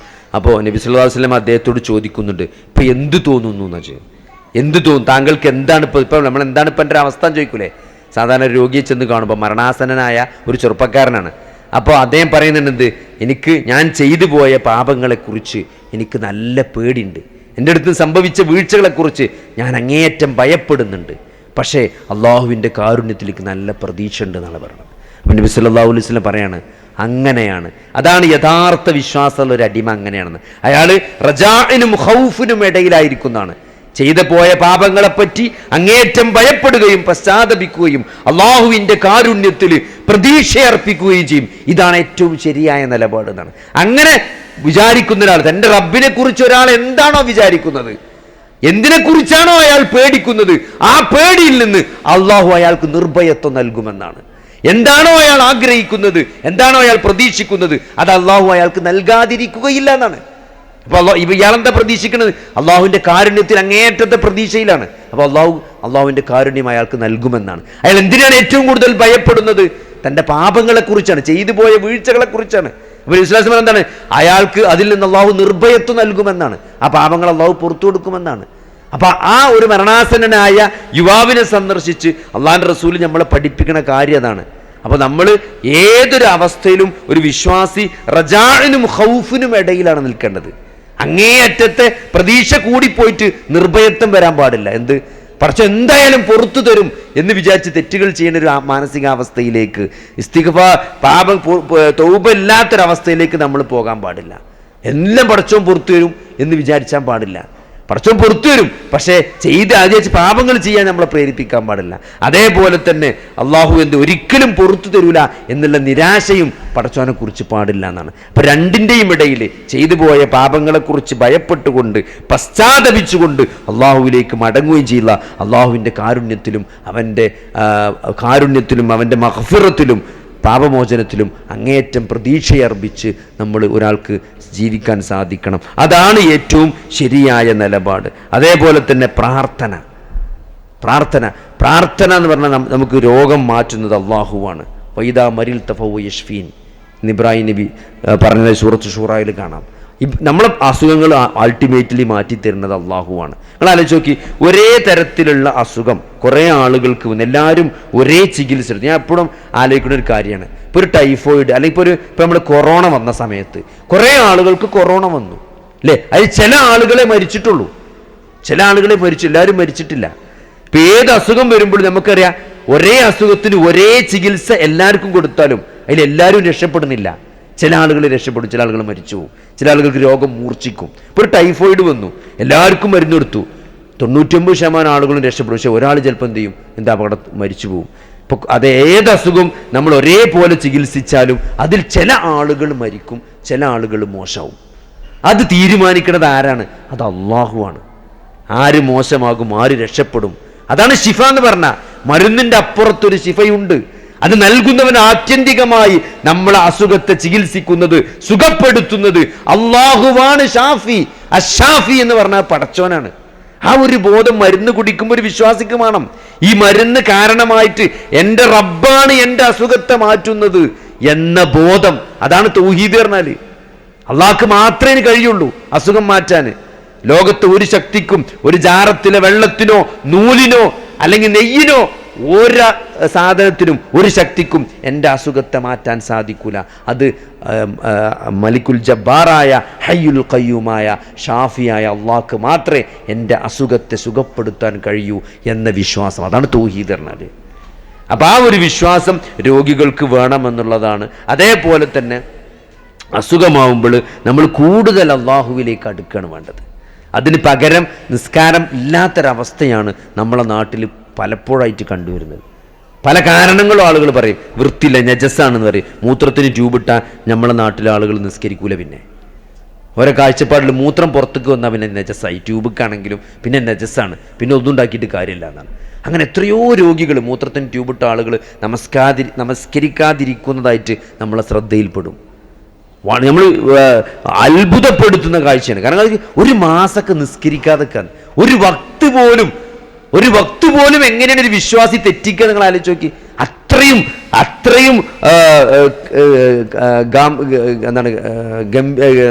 താക്കീതാണ്, അത്രയും കടുത്ത താക്കീതാണ് നമസ്കാരം നഷ്ടപ്പെടുത്തുന്ന വിഷയത്തിൽ, നമസ്കാരം സമയം തെറ്റിക്കുന്ന വിഷയത്തിൽ അള്ളാഹുവിൻ്റെ റസൂൽ സ്വീകരിച്ചിട്ടുള്ളത്. ഒരു അസർ ജമാഅത്ത് നമസ്കാരം നഷ്ടപ്പെട്ടപ്പോൾ ഉമർ റളിയല്ലാഹു അൻഹു അത് ഒരു തോട്ടത്തിൽ ജോലിയിൽ മഷ്ഗൂലായി പോയതാണ്. അങ്ങനെ നിസ്കാരത്തിൻ്റെ സമയം, ജമാഅത്തിൻ്റെ സമയം മൂപ്പർക്ക് മിസ്സായി. ആ ഒരു അസർ ജമാഅത്ത് നഷ്ടപ്പെട്ടതിൻ്റെ പേരിൽ ആ തോട്ടം അള്ളാഹുവിൻ്റെ മാർഗത്തിലാണ് കൊടുത്തേക്കാണ്. നിങ്ങൾ ആലോചിച്ച് നോക്കി, ഒരു തോട്ടത്തിൽ പോയിട്ട് സ്വന്തം നമ്മളൊരു പ്രോപ്പർട്ടിയിൽ ഫാം ഹൗസിലൊക്കെ ചെന്നിട്ട് നമ്മൾ അസർ ജമാഅത്ത് പോയാൽ ആ ഫാം ഹൗസ് അള്ളാഹിൻ്റെ മാർഗത്തിലാണ് കൊടുത്തു, ആ അസർ ജമാഅത്ത് നഷ്ടപ്പെട്ടതിൻ്റെ പേരിൽ. അതാണ് ഉമർ അള്ളാഹുവിൻ്റെ നിലപാട്, അതാണ് മുൻഗാമികളുടെ നിലപാട്. ഇവിടെ ആളുകൾ ഒരു മാസമൊക്കെ നിസ്കരിച്ചാണ്ടൊക്കെയാണ്, എന്നിട്ട് ആ ഒരു മാസത്തെ നിസ്കാരം പറ്റുപുസ്തകത്തിൽ എഴുതുന്ന മാതിരി എഴുതിയൊക്കെയാണ് പിന്നെ നിസ്കരിച്ചാൻ. സഹോദരങ്ങളെ, നിങ്ങൾ ആലോചിച്ച് നോക്കി, ഒരു അസർ ജമാഅത്ത് എന്ന് പറഞ്ഞാൽ അത് ആ അസറിന്റെ സമയത്ത് നിസ്കരിക്കേണ്ട സാധനമാണ്. ഒരു അസർ നമസ്കാരം അസറിന്റെ സമയത്ത് നിസ്കരിക്കേണ്ടതാണ്. മഗ്രിബ് ഇപ്പൊ ഇന്ന് 28-ാം തീയതി മഗ്രിബ് നിസ്കാരം, ഇന്ന് മഗ്രിബ് നിസ്കരിക്കേണ്ട നിസ്കാരമാണ്. അത് ഒരു മാസം കഴിഞ്ഞിട്ട് നിസ്കരിച്ചിട്ട് എന്താ കാര്യം? ഖളാ ആകുക എന്ന് പറഞ്ഞാൽ അത് ആർക്കേ ഉള്ളൂ? അത് ഉറങ്ങിയ ആളുകൾക്കും മറന്ന ആളുകൾക്കും മാത്രമേ ഉള്ളൂ. ഇവര് ഉറങ്ങിയ ആളുകളാണോ? ഇവര് മറന്ന ആളുകളാണോ? ഇവര് ബോധപൂർവം രോഗിയാണ്, ഈ മൂത്രം വൃത്തിയില്ല, ICUയിൽ കിടക്കാൻ, ഡ്രസ്സ് മാറണില്ല എന്ന് ന്യായം പറഞ്ഞുകൊണ്ട് നമസ്കരിക്കാതിരിക്കുകയും ആ നമസ്കാരം പിന്നീട് നിസ്കരിച്ച് വിട്ടുക. പിന്നെ ഒരാളിങ്ങനെ ആലോചിച്ച് നോക്കി, ഒരാൾ ഒരു ദിവസം 5 അസർ നിസ്കരിക്കുക, എന്താ അവസ്ഥ? 5 അസർ നിസ്കരിച്ച് കളാ വീട്ടുക. അങ്ങനെ ഒരു മാസമൊക്കെ നിസ്കരിച്ച്, അല്ലെങ്കിൽ ഒരു മാസത്തെ നിസ്കാരം 6 ദിവസം 5 വട്ടം നിസ്കരിച്ചിട്ടൊക്കെ മാറ്റുന്നത്, കളാ വീട്ടുന്നത്. ഇത് എവിടെയുള്ളത്? ആരത് പഠിപ്പിച്ചത്? ഒരു അസർ എന്ന് പറഞ്ഞാൽ ആ അസറിന്റെ സമയത്ത് നിസ്കരിക്കേണ്ട സാധനമാണ്. അതെങ്ങനെയാണോ നിങ്ങൾക്ക് കഴിയുക അങ്ങനെ നിസ്കരിക്കുക. ഒന്നും ഉണ്ടാക്കാൻ പറ്റില്ലെങ്കിൽ തയമ്മം ചെയ്യാൻ പറ്റില്ലെങ്കിൽ ആ വൃത്തിയുള്ളൊരു സ്ഥലത്ത് അടിച്ചിട്ടെങ്കിൽ എന്ത് ചെയ്യുക? മണ്ണ് കിട്ടിയില്ലെങ്കിൽ വൃത്തിയുള്ളൊരു സ്ഥലത്ത് അടിച്ചിട്ട് അത് നിസ്കരിക്കണം. കിടന്നിട്ടാണെങ്കിൽ കിടന്നിട്ട്, ഇരുന്നിട്ടാണെങ്കിൽ ഇരുന്നിട്ട്. എങ്ങനെയാണ് ബോധമുണ്ടോ, നിങ്ങൾക്ക് ബോധമുണ്ടോ എങ്കിൽ നിങ്ങൾ നമസ്കരിക്കണം എന്നാണ്. ചില പേഷ്യൻസ് ഒക്കെ ICU കിടക്കുമ്പോൾ ചോദിക്കും, സമയമായോ? ഇപ്പം എത്ര സമയം ചോദിക്കും. മഗ്രിബായോ? അവർക്കൊന്നുമല്ല, ഇങ്ങനെ ICUയിൽ ഇങ്ങനെ മോണിറ്ററുകൾ വച്ച് മാത്രമല്ലോ ഇങ്ങനെ കിടക്കല്ലേ. ഇപ്പം എന്താ സമയം? അപ്പോൾ ദൂറിൻ്റെ സമയമാണ്. അപ്പോൾ ഒരു ദൂർ നിസ്കരിക്കും. ഒരാ കിടന്ന കിടപ്പിൽ എന്ത് ചെയ്യും? ഒരാ ബെഡ്ഷീറ്റിൽ അടിച്ചിട്ട് തയമ്മം ചെയ്ത് നിസ്കരിക്കും. അതാണ്. അങ്ങനെ എങ്ങനെയാണോ നിങ്ങൾ കിടക്കണത് അങ്ങനെ നിസ്കരിക്കണം. നിസ്കാരത്തിൽ ഒരാൾക്കും ഒഴിവല്ല. ഇന്നിപ്പോൾ 12:45 അല്ലെങ്കിൽ ഇത് അസർ ബാങ്ക് 4 മണിക്കാണ് വിചാരിച്ചോളി. ഒരാൾ 3:58 ലാ ഇലാഹ ഇല്ലല്ലാഹ് മുഹമ്മദ് റസൂലുള്ളാഹ് ചെല്ലിയാൽ അയാൾക്ക് ദൂർ നിസ്കാരം ഫർളാണ്. അയാൾ ആ 2 മിനിറ്റോ ദൂർ നിസ്കരിച്ച് തീർക്കണം. അസർ ബാങ്ക് കൊടുക്കുമ്പോൾ ദൂർ നിസ്കരിക്കണം. അത്രയും നിർബന്ധമാണ്. നാളെ മഹ്ശറയിൽ ചെന്നാൽ ആദ്യമായി ചോദ്യം ചെയ്യപ്പെടുന്ന നമസ്കാരത്തിന്റെ വിഷയമാണ്. ഇത് ഗൗരവമുള്ള വിഷയമാണ്. അപ്പം അതുകൊണ്ട് നമസ്കാരത്തിൻ്റെ കാര്യത്തിൽ നമ്മൾ രോഗികളെ സന്ദർശിക്കുമ്പോൾ നമ്മൾ ജസ്റ്റ് ചോദിക്കണം, നമ്മളെ അമ്മായിയോ വല്യമ്മയോ മൂത്താപ്പ ആരാണോ രോഗി അവരോട് ചോദിക്കണം, അമ്മായിയെ നിസ്കരിച്ചോ, നിങ്ങൾ അസർ നിസ്കരിച്ചോ, ളുഹർ നിസ്കരിച്ചോ എന്ന് നമ്മൾ ചോദിക്കണം. നമ്മളങ്ങനെ ചോദിച്ചിട്ടില്ലെങ്കിൽ എന്ത് ചെയ്യും? അവർ ചിലപ്പോൾ പലപ്പോഴും നിസ്കരിക്കുന്നുണ്ടാവില്ല. അപ്പോൾ അവർക്ക് പല സംശയങ്ങളുണ്ടാവും. നിങ്ങൾ നിസ്കരിക്കാൻ, ഞാൻ മൂത്രത്തിലല്ലേ, ഞാൻ എൻ്റെ ട്യൂബ് ഉണ്ടല്ലോ, അല്ലെങ്കിൽ ഞാൻ എത്ര ദിവസമായി കുളിച്ചിട്ട്, ഇതൊക്കെ ചോദിക്കുക. ഇതൊന്നും ഒഴിവല്ല. നമ്മൾ എങ്ങനെയാണോ കഴിയുന്നത് അങ്ങനെ നമസ്കാരം. ട്യൂബ് ഉള്ളത് കൊണ്ട് മൂത്രസഞ്ചിയിലുള്ള മൂത്രം ട്യൂബിൽ പുറത്തു വന്നല്ലേ ഉള്ളൂ. അതുകൊണ്ട് ഇപ്പം എങ്ങനെ ഒരാൾക്ക് നജസാകുക?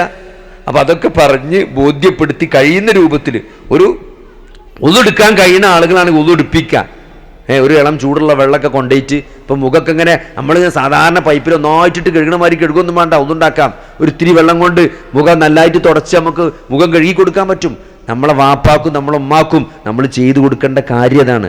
ആസ്പത്രി ബില്ലടക്കണ പോലെ തന്നെ അവർ അതിനേക്കാൾ പ്രധാനപ്പെട്ട കാര്യമാണ് അവരുടെ നമസ്കാരത്തിൻ്റെ കാര്യം. അത് പറഞ്ഞ് സ്നേഹരൂപത്തിൽ ഒന്നുണ്ടാക്കി കൊടുത്ത്, ഇപ്പോൾ കൈമൽ ഇഞ്ചക്ഷൻ ഇതൊക്കെ ഉണ്ടെങ്കിൽ ആ ഭാഗം മാത്രം തടവണ്ട, ബാക്കി ഭാഗത്തൊക്കെ വെള്ളമാക്കിയിട്ട് ഒന്നുണ്ടാക്കി കൊടുത്ത് അതിൻ്റെ മേലെ ജസ്റ്റ് ഒന്ന് പേരിലൊന്ന് തടവി കൊടുത്താൽ മതി. അങ്ങനെ നമുക്ക് ഒന്നുണ്ടാക്കി കൊടുത്ത് അവരെ നമസ്കരിപ്പിക്കാം. കാരണം പലപ്പോഴും ആളുകൾ ജീവിതത്തിൻ്റെ അവസാന കാലത്ത് അസുഖം വന്നിട്ട് നമസ്കരിക്കാത്ത ഒരു കാലഘട്ടം കഴിഞ്ഞിട്ടാണ് അവർ മരിച്ചു പോകുന്നത്. നിങ്ങൾ ആലോചിച്ച് നോക്കി, നമ്മൾ അള്ളാഹുവിലേക്ക് ഏറ്റവും കൂടുതൽ അടുക്കേണ്ട ഒരു സന്ദർഭത്തിൽ ഒരാൾ അടിസ്ഥാനപരമായ ഇബാദത്തുകൾ പോലും ചെയ്യാതിരിക്കുക എന്ന് പറയുമ്പം അതെത്ര ഗൗരവമാണ്. അത് അറിവില്ലായ്മ കൊണ്ടാണ്. പക്ഷേ അറിവില്ലായ്മ കൊണ്ട് പോലും നമ്മൾ എന്ത് ചെയ്യാൻ പാടില്ല, ഇത്തരത്തിലുള്ള അറിവില്ലായ്മ എന്ന് ഒരിക്കലും സംഭവിച്ചുകൂടാൻ പാടില്ലാത്തതാണ്. അതുകൊണ്ട് നമസ്കാരത്തിൻ്റെ കാര്യത്തിൽ നമ്മൾ പ്രത്യേകിച്ച് രോഗികളെ സന്ദർശിക്കുമ്പം അത് നമ്മൾ ഓർമ്മപ്പെടുത്തണം. അത് അവരെ പറഞ്ഞു കൊടുക്കണം വേണം. പലപ്പോഴും ആളുകൾ ഉസ്താദ് പറഞ്ഞിട്ടുണ്ട്, അല്ലെങ്കിൽ പള്ളിക്കെന്ന് പോയി അന്വേഷിച്ചപ്പോൾ ഉസ്താദ് പറഞ്ഞാണ് നിസ്കരിച്ചണ്ടാന്ന്, ജജസാണ്, നീ പിന്നെ നിസ്കരിച്ചാൽ മതി. അപ്പം അതുകൊണ്ട് അത് ശരിയല്ല എന്ന് ഖളാ എന്ന പരിപാടി, ഖളാ ആയി നിസ്കരിക്കുക എന്നത് ഉറങ്ങിയ ആക്കും മറന്ന ആക്കും മാത്രമേ ഉള്ളൂ. ഈ രണ്ടിലും രോഗി പെടൂല. അയാൾക്ക് എങ്ങനെയാണോ കഴിയുന്നത് അങ്ങനെ അയാൾ ആ സമയബന്ധിതമായി നമസ്കാരം പൂർത്തിയാക്കണം. പ്രത്യേകിച്ച് എന്നാൽ നിങ്ങൾക്ക് മെൻസസിൻ്റെ സമയത്ത്, ആർത്തവത്തിൻ്റെ സമയത്ത് നോമ്പ് മാത്രമാണ് നോറ്റ് വീട്ടുക. നമസ്കാരം നോറ്റ് വീട്ടാറില്ല. നിങ്ങൾ നോക്കിയിട്ടുണ്ടാവും, നോമ്പേ നോറ്റ് വീട്ടുള്ളൂ. ആർത്തവ സമയത്ത് നഷ്ടപ്പെട്ട നമസ്കാരങ്ങൾ ആരും പിന്നെ നിസ്കരിച്ച് വീട്ടാറില്ല. അതിൻ്റെ കാരണം എന്താ? നമസ്കാരം എന്നത് സമയബന്ധിതമായ ആരാധനയാണ്. അത് ആ സമയം കഴിഞ്ഞാൽ കഴിഞ്ഞു. ഓരോ സമയത്ത് അള്ളാനെ ഓർക്കാനുള്ളതാണ് നിസ്കാരം എന്ന് പറഞ്ഞാൽ. അത് ഒരു നമസ്കാരം നഷ്ടപ്പെടുത്തി പിന്നെ 5-8 അസർ നിസ്കരിച്ചിട്ട് യാതൊരു കാര്യമില്ല. അത് ആ സമയത്ത് നിർവഹിക്കേണ്ടതാണ്. അതെങ്ങനെ കഴിയോ അങ്ങനെ നമ്മൾ നിർവഹിക്കാതെ, കാരണം അത്രയും വിശാലമാണ് ദീന്. നിങ്ങൾക്ക് നമസ്കരിക്കാം, നിങ്ങൾക്ക് ഒന്നുണ്ടാക്കാൻ വെള്ളമല്ലേ, തയമ്മം ചെയ്താൽ മതി. നിങ്ങൾക്ക് ഒന്നുവിൻ്റെ അവയവങ്ങളിൽ വെള്ളം തട്ടിക്കാൻ പറ്റൂലേ, എന്നാൽ തട്ടിക്കേണ്ടതില്ല. ബാക്കി ഭാഗം ഒന്നുകൊടുത്ത് അതിൻ്റെ മേലെ തടവിയാൽ മതി. അതിൻ്റെ ഡ്രസ്സിങ്ങോ ബാൻഡേജോ ഉണ്ടെങ്കിൽ അതിൻ്റെ മേലെ തടവിയാൽ മതി. നിങ്ങൾക്ക് രോഗിയാണോ, യാത്രയിലാണോ, പ്രയാസമാണോ, നിങ്ങൾ 4 റക്അത്ത് നിസ്കാരം 2 റക്അത്തായിട്ട്, 4 റക്അത്ത് ളുഹ്ർ 4 റക്അത്ത് അസ്ർ ഒറ്റ ഒതുവോടുകൂടി നിങ്ങൾക്ക് ളുഹ്റിൻ്റെ സമയത്തോ അസറിൻ്റെ സമയത്തോ നിസ്കരിക്കുക. രോഗിയാണെങ്കിൽ ഒതുണ്ടാക്കാനൊക്കെ പ്രയാസമാണെങ്കിൽ ഒരു ഒതുകൊണ്ട് 2 നിസ്കാരം കൂട്ടി നിസ്കരിച്ചാൻ പറ്റും, ജമ്മ് ചെയ്യാൻ പറ്റും. കസറാക്കാൻ പറ്റില്ല എന്നുള്ളൂ. രോഗിയാണെങ്കിൽ ജമ്മ് ചെയ്യാൻ പറ്റും. അങ്ങനെ നിസ്കരിക്കുക. അത് എത്ര സൗകര്യങ്ങളാണ് നോക്കി. അള്ളാഹു ഈ മതം എന്നത് ഏറ്റവും എളുപ്പമാണ് അല്ലേ. സുന്നത്ത് നിസ്കരിച്ചേണ്ട ആവശ്യമില്ല. ഇനി രോഗിയാകുമ്പോൾ ഇടങ്ങാറായിക്കാണ്ട് സുന്നത്ത് നിസ്കരിച്ചേണ്ട ആവശ്യമില്ല. ഇനി പ്രയാസമാണെങ്കിൽ വേണ്ട. കാരണം എന്താ? ഒരാൾക്ക് രോഗം കാരണോ യാത്ര കാരണോ സ്ഥിരമായി ചെയ്തു വരുന്ന ആരാധനകൾ, സുന്നത്തായ നവാഫിലായ കർമ്മങ്ങൾ ചെയ്യാൻ പറ്റാതെ നിൽക്കുകയാണെങ്കിൽ അതിന് തുല്യമായ പ്രതിഫലം അയാൾ ആരോഗ്യകാലത്ത് ചെയ്തിട്ടുണ്ടെങ്കിൽ അതിന് തുല്യമായ പ്രതിഫലം അയാൾക്ക് അള്ളാഹു കൊടുക്കുന്നതാണ്. രോഗിയായിട്ട് നിങ്ങൾക്ക് സ്ഥിരമായിട്ട് പള്ളിയിലേക്ക് പോകാൻ പറ്റുന്നില്ല വിചാരിച്ചോളി. പക്ഷെ നിങ്ങൾ സ്ഥിരമായി പള്ളിയിൽ പോയിരുന്ന ഒരാളാണെങ്കിൽ നിങ്ങൾ വീട്ടിൽ നിന്ന് നിസ്കരിച്ചാലും ആ പള്ളിയിൽ പോയ കൂലി നിങ്ങൾക്ക് കിട്ടും. നിങ്ങൾ സ്ഥിരമായി സുന്നത്ത് നിസ്കരിച്ചിരുന്ന ആളാണെങ്കിൽ രോഗം കാരണം നിസ്കരിക്കാൻ പറ്റണില്ലെങ്കിലും നിങ്ങൾക്ക് ആ കൂലി കിട്ടും. നിങ്ങൾ സ്ഥിരമായി തിങ്കളാഴ്ചയും വ്യാഴാഴ്ചയും നോമ്പ് നോറ്റ ആളായിരുന്നെങ്കിൽ നിങ്ങൾക്ക് രോഗം കാരണമോ യാത്ര കാരണമോ എന്തെങ്കിലും പ്രയാസം കാരണം അത് നഷ്ടപ്പെട്ടാലും അതിൻ്റെ കൂലി അള്ളാഹു രേഖപ്പെടുത്തുന്നതാണ്. ഇതൊക്കെ പടച്ചോനല്ലാതെ ആർക്കാണ് ചെയ്തു തരാൻ പറ്റുക? അപ്പം അത്രയും ഓഫറാണ് ഒരു വിശ്വാസിയെ സംബന്ധിച്ചിടത്തോളം. അപ്പം സ്വർഗത്ത് പോകുക എന്നുള്ളത് വളരെ എളുപ്പമാണ്, നരകത്ത് പോകാനാണ് പ്രയാസം. കാരണം എന്താ വെച്ചാൽ ഒരു നന്മക്ക് നിങ്ങൾ എടുത്തു നോക്കിയാൽ ഒരു നന്മക്ക് 1 പ്രതിഫലം, 1 ഒരു നന്മക്ക് 10 മിനിമം, 10 മടങ്ങാണ് മിനിമം പ്രതിഫലം. അത് കൂടി പോയാൽ പിന്നെ 70, 700, 70,000 ഇരട്ടി പിന്നെ കണക്കില്ലാതെ തരും. നമ്മളെ നിയ്യത്ത് നോക്കിയിട്ട് നമ്മളെ ഒരു സമയത്ത് ഇപ്പം നമ്മൾ ഒരാൾക്ക് കുറച്ച് പൈസ കൊടുത്ത് തിരിച്ചോളി, ആ സമയത്ത് ആ വാങ്ങണ ആളുടെ ആവശ്യം എത്രത്തോളം ഉണ്ട്, പ്രയാസം എത്രത്തോളം ഉണ്ട്, കൊടുക്കണ നമ്മളെ കയ്യിൽ എത്രത്തോളം, എത്ര ബുദ്ധിമുട്ടുള്ള സമയത്താണ് നമ്മളത് കൊടുത്തത് എന്നുള്ളത്. ഇപ്പം നമ്മൾ നല്ല പൈസ ഇട്ടിങ്ങനെ നിൽക്കുന്ന സമയം, നല്ല വരുമാനമുള്ള സമയത്ത് നമ്മൾ കുറച്ചൊരു സംഖ്യ കൊടുക്കുന്നതും നമ്മൾ തന്നെ പ്രതിസന്ധിയിൽ നിൽക്കുമ്പോൾ ഒരു സംഖ്യ കൊടുക്കണതും വ്യത്യാസമുണ്ട്. അതേപോലെ ഒരു ആവശ്യക്കാരൻ്റെ പ്രശ്നത്തിനും വ്യത്യാസമുണ്ട്. അങ്ങനെയൊക്കെ നോക്കിയിട്ടാണ് ഒരു കർമ്മത്തിന് അള്ളാഹു പ്രതിഫലം നൽകുക. ഒരു ശിക്ഷ തന്നെ, ഒരു തെറ്റ് ചെയ്ത് വിചാരിച്ചോളി, ഒരു തെറ്റ് ചെയ്താലും അതിന് ശിക്ഷയുണ്ട് എന്ന് ഇസ്ലാം പറഞ്ഞാലും നാളെ പരലോകത്ത് അള്ളാഹു അതിന് നൽകുന്ന ശിക്ഷ എന്ന് പറഞ്ഞത് അത് നമുക്ക് തീരുമാനിക്കാൻ കഴിയില്ല. അത് അയാൾ ചെയ്യുന്ന ആ തെറ്റ് ചെയ്യുമ്പോൾ ഒരാളുടെ മാനസികാവസ്ഥ ഉണ്ട്. ഇപ്പോൾ ഒരാൾ വിശന്നിട്ട് മോഷ്ടിച്ചാലും ഒരാൾ വെറുതെ അക്രമിയായി മോഷ്ടിച്ചാലും തമ്മിൽ വ്യത്യാസമുണ്ട്. വിശന്ന് മോഷ്ടിച്ചോന്ന് ചിലപ്പോൾ ഒരു പക്ഷേ അള്ളാഹു പുറത്തു കൊടുത്തേക്ക് നമുക്ക് പറയാൻ പറ്റൂല. അപ്പൊ ഒരാൾ തെറ്റ് ചെയ്താൽ പോലും ഒരു തെറ്റിന്റെ ശിക്ഷ പോലും നാളെ പരലോകത്ത് തീരുമാനിക്കപ്പെടുക ആ തെറ്റ് ചെയ്ത സമയത്തുള്ള തെറ്റ് ചെയ്ത ആളുടെ മാനസികാവസ്ഥ എന്തായിരുന്നു, ആ തെറ്റിന് ശേഷമുള്ള അയാളുടെ മാനസികാവസ്ഥ എന്തായിരുന്നു, ഇതൊക്കെ പരിഗണിച്ചിട്ടാണ് അള്ളാഹുവിൻ്റെ ശിക്ഷ ഉണ്ടാകുക. അത് നമുക്ക് തീരുമാനിക്കാൻ പറ്റില്ല. നമുക്ക് പ്രത്യക്ഷമായത് മാത്രമേ വിധിക്കാനും പറയാനും പറ്റുള്ളൂ.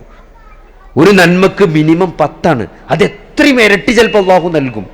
എന്നാൽ ഒരു തെറ്റിനുള്ള ശിക്ഷയെ അള്ളാഹു പറയാണ്, എൻ്റെ അടിമ ഒരു തെറ്റ് ചെയ്തു, ആ മലക്കിനോട് പറയാണ്, നീ അത് രേഖപ്പെടുത്തല്ലേ, വെയിറ്റ് ചെയ്യ്, അവൻ പശ്ചാത്തപിക്കുമോ എന്ന് നോക്ക്, അവൻ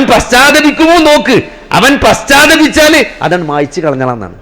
അപ്പൊ എഴുതാൻ പോലും അള്ളാഹു നോക്കിയിട്ട് എഴുതിയാൽ മതി എന്നാ പറഞ്ഞത്. ഒരു തെറ്റിന് ഒരു തിന്മയുടെ പ്രതിഫലം കുറ്റം ഉണ്ടാവുള്ളൂ. ഒരു നന്മക്ക് മിനിമം 10 പ്രതിഫലം. ഇതൊക്കെ ഇങ്ങനെയൊക്കെ ആയി നബി സല്ലല്ലാഹു അലൈഹി വസല്ലം പറയണം.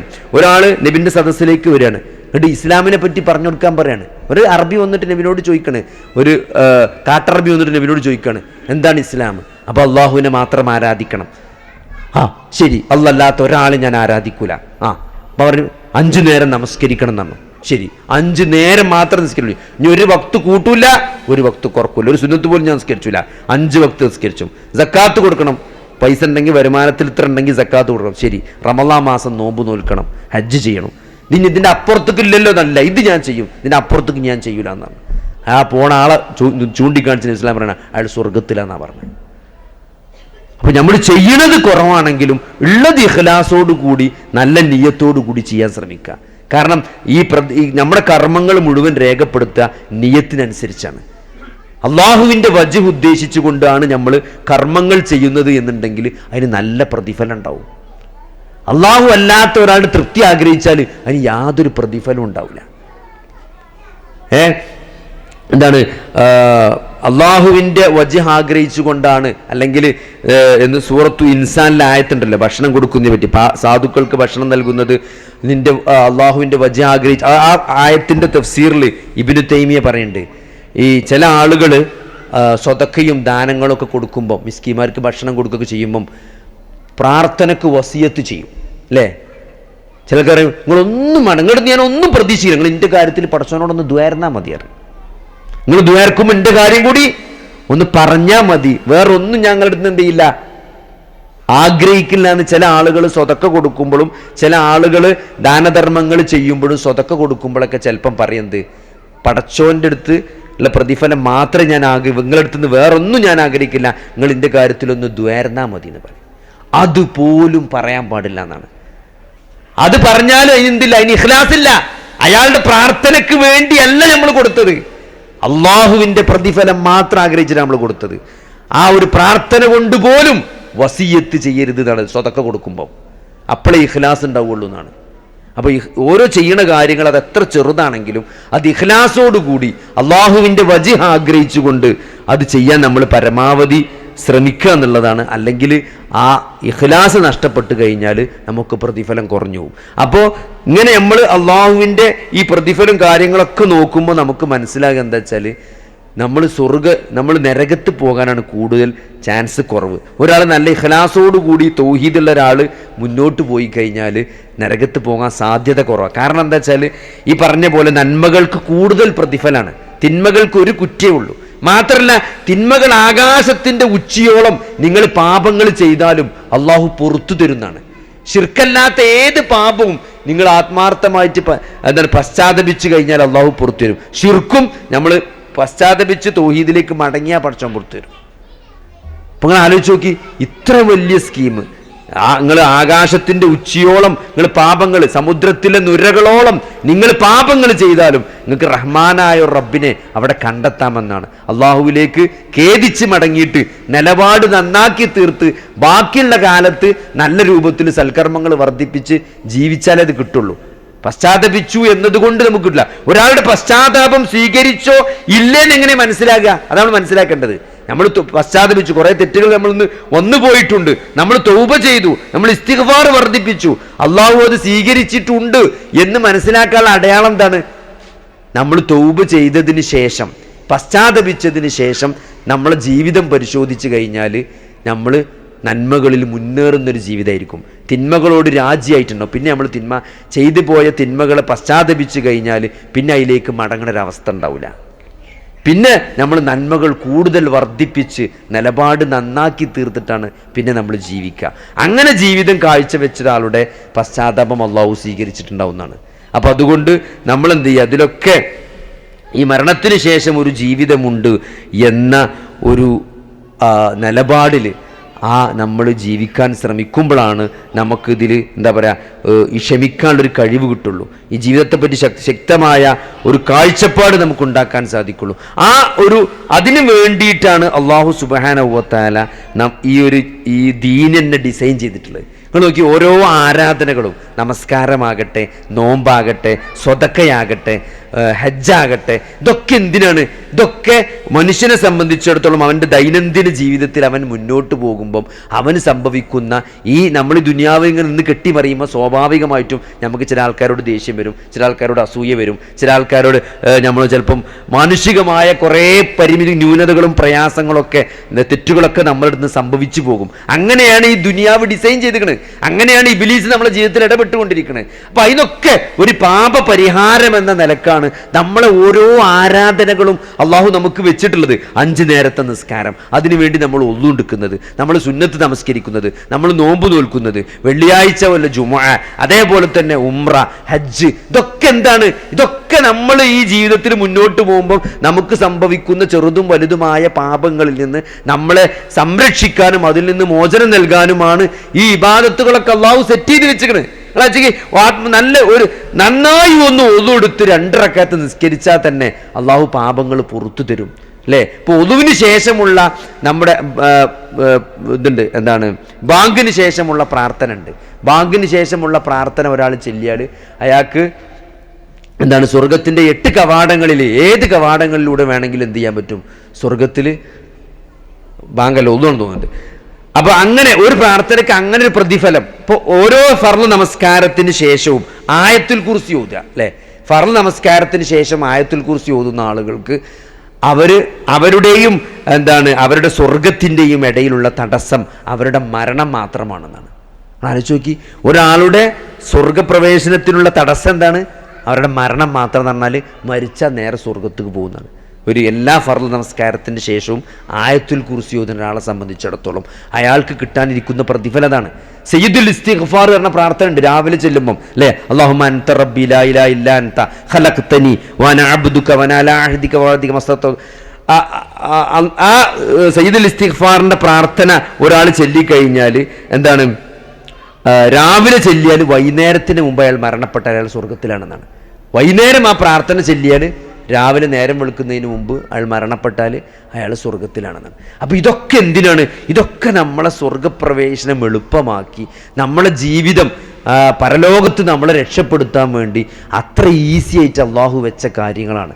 അപ്പം അതുകൊണ്ട് അത് മനസ്സിലാക്കുകയും അതനുസരിച്ച് മുന്നോട്ട് പോവുകയും ചെയ്താൽ നമുക്കിതൊക്കെ നേടാൻ സാധിക്കും. അതിന് നമുക്കുണ്ടാകേണ്ട ഒരു ബോധം എന്താ വെച്ചാൽ, ഒന്നാമത് ഏറ്റവും പ്രധാനപ്പെട്ടത് തൗഹീദാണ്.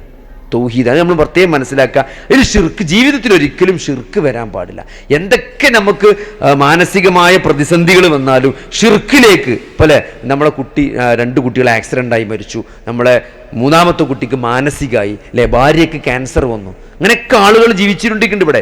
അപ്പോൾ ഇത്രയും പ്രതിസന്ധികൾ ഒന്നിച്ച് വന്നപ്പോൾ ആളുകൾ പറയാണ്, അത് ഇന്ന സ്ഥലത്ത് പോയിട്ട്, ഇന്ന ജാറത്തിൽ പോയിട്ട് അവിടുന്ന് ഇന്ന വെള്ളം കുടിച്ച് തെങ്ങളുപ്പാപ്പാൻ്റെ അടുത്ത് നിന്ന് ഇന്നത് സ്വീകരിച്ചാൽ അതൊക്കെ മാറിക്കിട്ടുമെന്നൊരാൾ പറഞ്ഞാൽ, അങ്ങനെ മാറുമെന്ന് നമുക്ക് തോന്നിയാൽ തന്നെ സഹോദരങ്ങളെ നമ്മൾ ഷിർക്ക് സംഭവിച്ചു. നമ്മൾ ആ വിശ്വാസം നമുക്ക് വന്നാൽ അള്ളാഹു അല്ലാത്തൊരു ശക്തിക്ക് നമ്മളെ പ്രയാസങ്ങൾ മാറ്റിത്തരാൻ കഴിയുമെന്ന് വിചാരിച്ചാൽ അത് ഷിർക്ക് സംഭവിച്ചു. അപ്പം അങ്ങനെ ഒരിക്കലും ജീവിതത്തിൽ വന്നു കൂടാൻ പാടില്ല എന്ന്. രണ്ടാമത്തത് നബി സല്ലല്ലാഹു അലൈഹി വസല്ലമയെ ഇത്തിബാ, ഫോളോ ചെയ്യുക എന്നുള്ളിടത്താണ്. നമ്മൾ ഏത് ആരാധനകൾ ചെയ്യുമ്പോഴും ഏത് കർമ്മങ്ങൾ ചെയ്യുമ്പോഴും അള്ളാഹിൻ്റെ റസൂൽ എന്താണോ പഠിപ്പിച്ചത്. ഇപ്പം നമ്മൾ നമസ്കരിക്കുന്നത് എങ്ങനെയാണ്? നമ്മൾ അള്ളാഹിൻ്റെ റസൂൽ നമസ്കരിച്ച പോലെയാണ് നമസ്കരിക്കുന്നത്. നമ്മൾ എവിടെ കൈകെട്ടുന്നത്? നെഞ്ചത്താണ് കൈകെട്ടുന്നത്. അത് അള്ളാഹിൻ്റെ റസൂൽ പഠിപ്പിച്ചതാണ് എവിടെയാണ് കൈകെട്ടേണ്ടത്.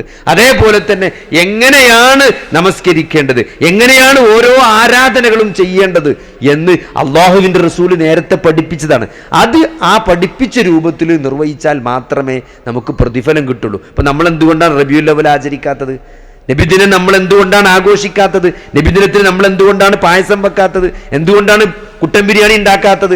എന്തുകൊണ്ടാണ് നമ്മൾ നബിദിനം ആഘോഷിക്കാത്തത്? അള്ളാഹുവിൻ്റെ റസൂൽ ജീവിതത്തിൽ ഒരിക്കൽ പോലും റബീഉൽ അവ്വൽ 12 ഇന്നെൻ്റെ ജന്മദിനമാണ് എന്ന് പറയുകയോ അറിയിക്കുകയോ അന്ന് എന്തെങ്കിലും ഒരു പ്രത്യേക രൂപത്തിൽ ഒരു സലാത്ത് ചെല്ലുകയോ അല്ലെങ്കിൽ എന്തെങ്കിലും മിഠായി കൊടുക്കുകയോ ഒരു കാരക്കച്ചൊള പോലും റബീഉൽ അവ്വൽ 12 നബി സല്ലല്ലാഹു അലൈഹി വസല്ലമ കൊടുത്തിട്ടില്ല. നബി സല്ലല്ലാഹു അലൈഹി വസല്ലമയുടെ 1,00,000-ൽ പരം സഹാബത്ത് നബിയെ കണ്ട് ഇസ്ലാം മനസ്സിലാക്കി നബിയിൽ നിന്ന് ഇസ്ലാം സ്വീകരിച്ച് ജീവിച്ച 1,00,000-ൽ പരം സഹാബത്തുണ്ടായിരുന്നു.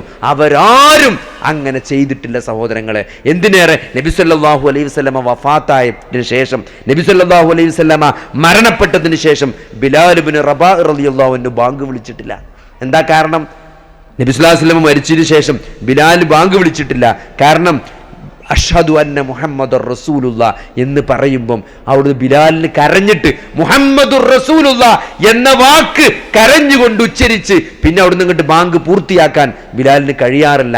അതുകൊണ്ട് നബി മരിച്ചതിന് ശേഷം ബിലാൽ ബാങ്ക് കൊടുത്തിട്ടില്ല എന്നാണ്.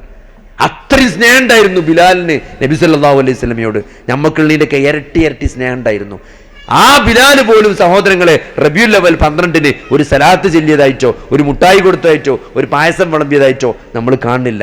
ആ ഖുലഫാ ഉർ-റാഷിദുകളുടെ കാലത്തോ അല്ലെങ്കിൽ താബിഈങ്ങളുടെ കാലത്തോ ഹിജ്റ 4-ാം നൂറ്റാണ്ട് വരെ അങ്ങനെ ഒരു ചരിത്രം ഇസ്ലാമിക ലോകത്തില്ല. പിന്നെ അതിനുശേഷം ചില ആളുകൾ കടത്തിക്കൂട്ടിയതാണ്. അപ്പൊ അതുകൊണ്ട് എന്തൊക്കെ ദീനാണോ അത് അള്ളാഹു പഠിപ്പിച്ചതാണ്, അത് അള്ളാഹുവിൻ്റെ റസൂൽ കാണിച്ചതാണ്, അത് സഹാബത്ത് മനസ്സിലാക്കിയതാണ്. അതിൻ്റെ അപ്പുറത്തേക്ക് എന്തില്ല, അതിൻ്റെ അപ്പുറത്തേക്ക് ഒരു ദീനില്ല. ഈ പുതുതായി കടത്തിക്കൂട്ടിയ കാര്യങ്ങൾ ദീനിൽ പെട്ടതല്ല എന്ന് കൃത്യമായിട്ട് മനസ്സിലാക്കി അള്ളാഹുവിൻ്റെ റസൂല് പഠിപ്പിച്ച കാര്യങ്ങൾ അത് ഫോളോ ചെയ്യാന്നുള്ളത്, അത് ഇത്തിബാഉസ് സുന്ന, നബി സല്ലല്ലാഹു അലൈഹി വസല്ലമയെ ഫോളോ ചെയ്യാന്നുള്ളത് വളരെ പ്രധാനപ്പെട്ടതാണ്. മൂന്നാമത്തെ നമ്മളെ നിയ്യത്ത് നന്നാക്കുക എന്നുള്ളതാണ്. നമ്മൾ എന്ത് കാര്യം അള്ളാഹു പഠിപ്പിച്ചും നബി സല്ലല്ലാഹു അലൈഹി വസല്ലമ കാണിച്ചെന്ന രൂപത്തിൽ ചെയ്യുന്നുണ്ടെങ്കിലും അതിൻ്റെ പ്രതിഫലം തരേണ്ടത് അള്ളാഹുവാണ്.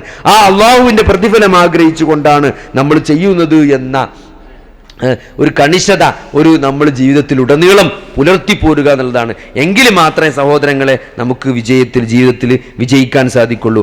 എപ്പോൾ വേണമെങ്കിലും മരണം നമ്മളെ പിടികൂടും. അത് ഏത് സമയത്ത് എവിടെ വെച്ച് എങ്ങനെ നമുക്ക് ആർക്കും അറിയില്ല. ചിലപ്പോൾ ഒരു പക്ഷേ നമ്മൾ ആശുപത്രിയിൽ കിടന്നിട്ട് എല്ലാ ദ്വാരങ്ങളിലൂടെയും പൈപ്പിട്ടുകൊണ്ട് മൂക്കിലും വായിലും മൂത്രത്തിനും ഒക്കെ ട്യൂബിട്ട് ഈ ICUവിലെ ഇലക്ട്രോണിക് ഗാഡ്ജറ്റുകളുടെ ആ സൗണ്ടിൻ്റെ ഇടയിൽ കിടന്നിട്ടായിരിക്കും ചിലപ്പോൾ നമ്മൾ മരിക്കുക. ചിലപ്പോൾ നമ്മൾ പള്ളിയിൽ സുജൂദിലായിരിക്കും, ചിലപ്പം വീട്ടിൽ ഉറങ്ങുമ്പോഴായിരിക്കും. എവിടെ വെച്ച് എങ്ങനെ മരണപ്പെടുമെന്നൊരാൾക്കും തന്നെ പറയാൻ സാധ്യമല്ല.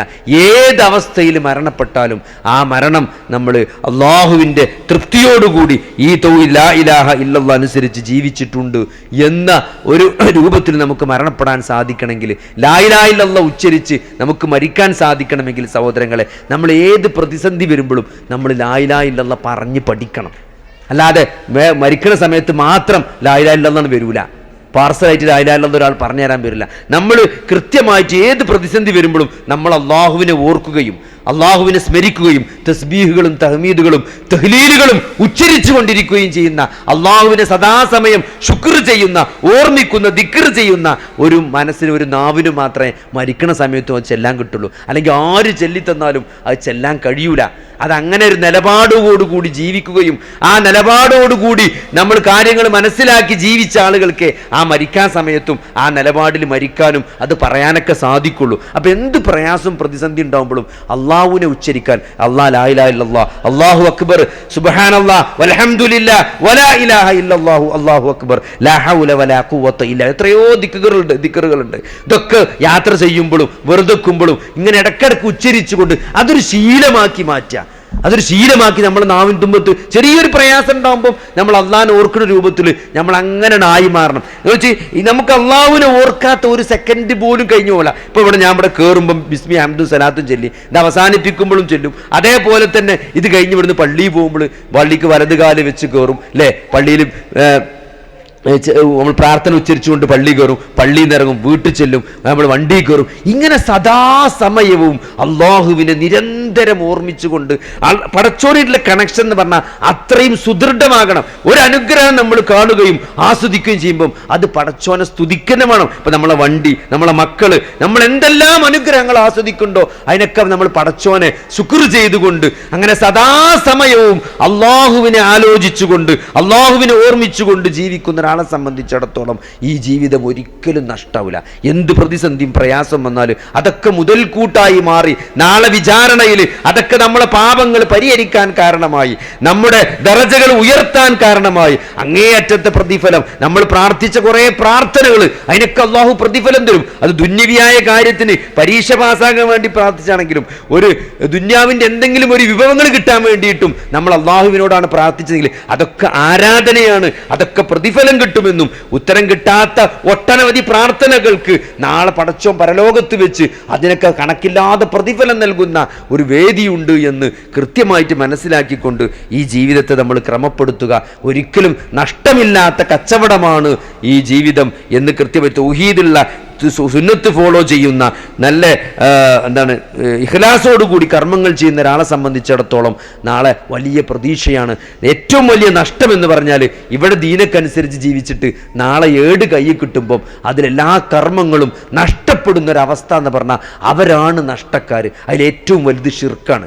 ഷിർക്ക് ജീവിതത്തിൽ സംഭവിച്ചിട്ടുണ്ടെങ്കിൽ ഇവിടെ എന്തൊക്കെ നമ്മൾ സൽക്കർമ്മങ്ങൾ ചെയ്തിട്ടുണ്ടെങ്കിലും നാളെ അത് സ്വീകരിക്കപ്പെടൂല, അത് വലിയ നഷ്ടമായിരിക്കും. രണ്ടാമത് ഇഖ്ലാസ് ഇല്ലാതെ ചെയ്യുന്ന കർമ്മങ്ങൾ നമ്മൾ വിചാരിച്ച് നമ്മളിവിടെ കുറേ ചെയ്തിട്ടുണ്ട്, നാളെ രേഖ കാണുമ്പം അതിലൊന്നും പടച്ചോൻ സ്വീകരിയിലൊക്കെ അള്ളാഹു പറത്തിക്കളയുമെന്നാണ്, അത് വലിയ നഷ്ടം സംഭവിക്കും. അതേപോലെ തന്നെ നമ്മൾ മറ്റുള്ളവരെ കുറ്റം പറയുക, അവരുടെ കുറ്റം കുറവും പറഞ്ഞു നടക്കുക, അവരുടെ പേരിൽ ഉള്ളതും ഇല്ലാത്തതും ചില ആളുകൾ പറയും ഉള്ളതാണല്ലോ പറയണത് പറയും. ഉള്ളതാണെങ്കിലും സഹോദരങ്ങളെ അയാൾ കേൾക്കാതെ അയാളെ അറിവിലല്ലാതെ പറയാൻ പാടില്ല. അയാൾ ഉണ്ടെങ്കിൽ മാത്രമേ അയാളുടെ ന്യൂനത പറയാൻ പാടില്ല. ഒരാളുടെ അഭാവത്തിൽ അയാളുടെ ന്യൂനത പറയാൻ പാടില്ല. അങ്ങനെ കണ്ടതും കേട്ടതും ഉള്ളതും ഇല്ലാത്തതും പറഞ്ഞു പരത്തി വാട്സപ്പിലും ഫോണിലും എല്ലായിടത്തും പറഞ്ഞു പരത്തി സഹോദരങ്ങളെ നാളെ മഹ്ശറിൽ ചെല്ലുമ്പം നമ്മുടെ കർമ്മങ്ങൾ, നമ്മളെ നിസ്കാരം, നമ്മളെ നോമ്പും എല്ലാം അയാൾക്ക് എടുത്തെടുക്കുന്ന ഒരവസ്ഥ ഉണ്ടാവും. അവസാനം നമ്മൾ പാപ്പറായി പോകുന്ന അങ്ങേയറ്റത്തെ ദയനീയമായ നഷ്ടം അത് പരലോകത്ത് സംഭവിക്കാതിരിക്കാൻ നമ്മൾ ശ്രദ്ധിക്കുക. അതേപോലെ തന്നെ ഹറാമുകൾ സംഭവിക്കാതിരിക്കാൻ, ഹറാമുകൾ നോക്കി തിഹാമ പർവ്വതത്തിന്റെ കണക്കെ വലിയ വലിയ വലിയ കർമ്മങ്ങളുമായി നാളെ ചില ആളുകൾ മഹ്ശറിൽ വരുമെന്നാണ്. എന്നിട്ട് അള്ളാഹു എന്ത് ചെയ്യും? അള്ളാഹു അതൊക്കെ പറത്തി ധൂളിയാക്കി കളയുമെന്നാണ്. എന്നിട്ട് വലിയ നഷ്ടക്കാരനായി അയാൾ മാറുമെന്നാണ്. അതിന്റെ കാരണം എന്താ?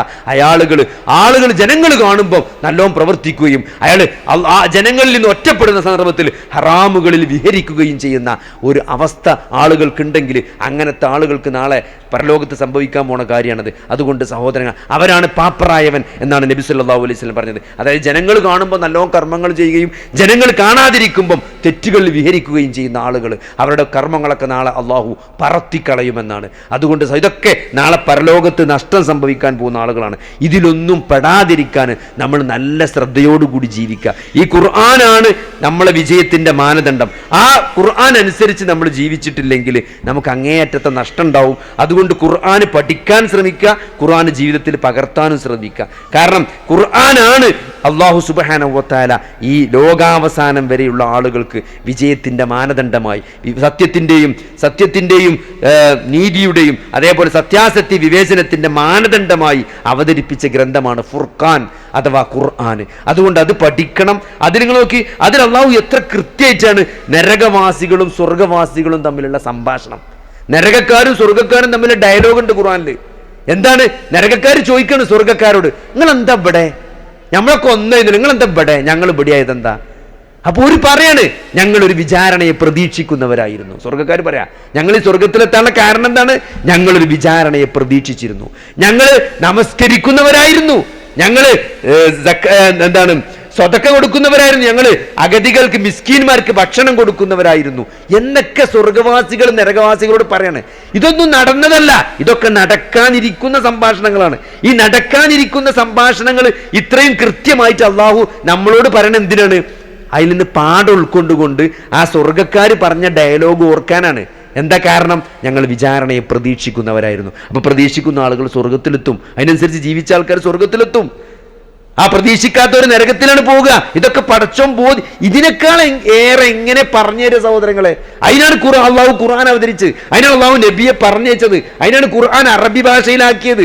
ഇന്നും 1400 വർഷമായി ലോകത്ത് മാറ്റമില്ലാത്തൊരു ലാംഗ്വേജാണ് അറബി. ഒരു 100 കൊല്ലം മുമ്പത്തെ മലയാള പുസ്തകം എടുത്ത് വായിച്ചു നോക്കിയാൽ മനസ്സിലാവില്ല. ഷേക്സ്പിയറിന്റെ ഇംഗ്ലീഷ് എടുത്ത് നോക്കി, 100 കൊല്ലം മുമ്പത്തെ ഇംഗ്ലീഷ് എടുത്ത് നോക്കിയാൽ നിങ്ങൾക്ക് മനസ്സിലാവില്ല. അറബി അന്നും ഇന്നും ഒരേപോലെയാണ്. 1400 കൊല്ലമായിട്ട് ഒരു മാറ്റമില്ലാത്ത ഒരു ലാംഗ്വേജാണ് അറബി. അതുകൊണ്ടാണ് ഖുർആൻ അറബിയിലായത്. ഖുർആൻ അറബിയിലാക്കിയത് തന്നെ നിങ്ങൾ ആലോചിക്കാൻ വേണ്ടിയിട്ടാണ് അള്ളാഹ് പറഞ്ഞത്. അതുകൊണ്ട് സഹോദരങ്ങളെ, ആ ഖുർആനും ആ അറബിയൊക്കെ പഠിച്ച് ഇതൊന്നും വലിയ മെനക്കെട് വേണ്ട. ഒരാഴ്ച നല്ല 500 ഖുർആൻ പഠന വേദി ഉണ്ട് നമ്മളെ പീസ് റേഡിയോയിൽ. അതൊന്നും അതിൽ ഖുർആൻ പഠനം യൂട്യൂബിൽ ഓൺലൈനായിട്ട് ഓഫ്ലൈനായിട്ട് നമ്മളെ പള്ളിക്കൽ മദ്രസയിൽ എല്ലായിടത്തും ഖുർആൻ ക്ലാസ്സാണ്.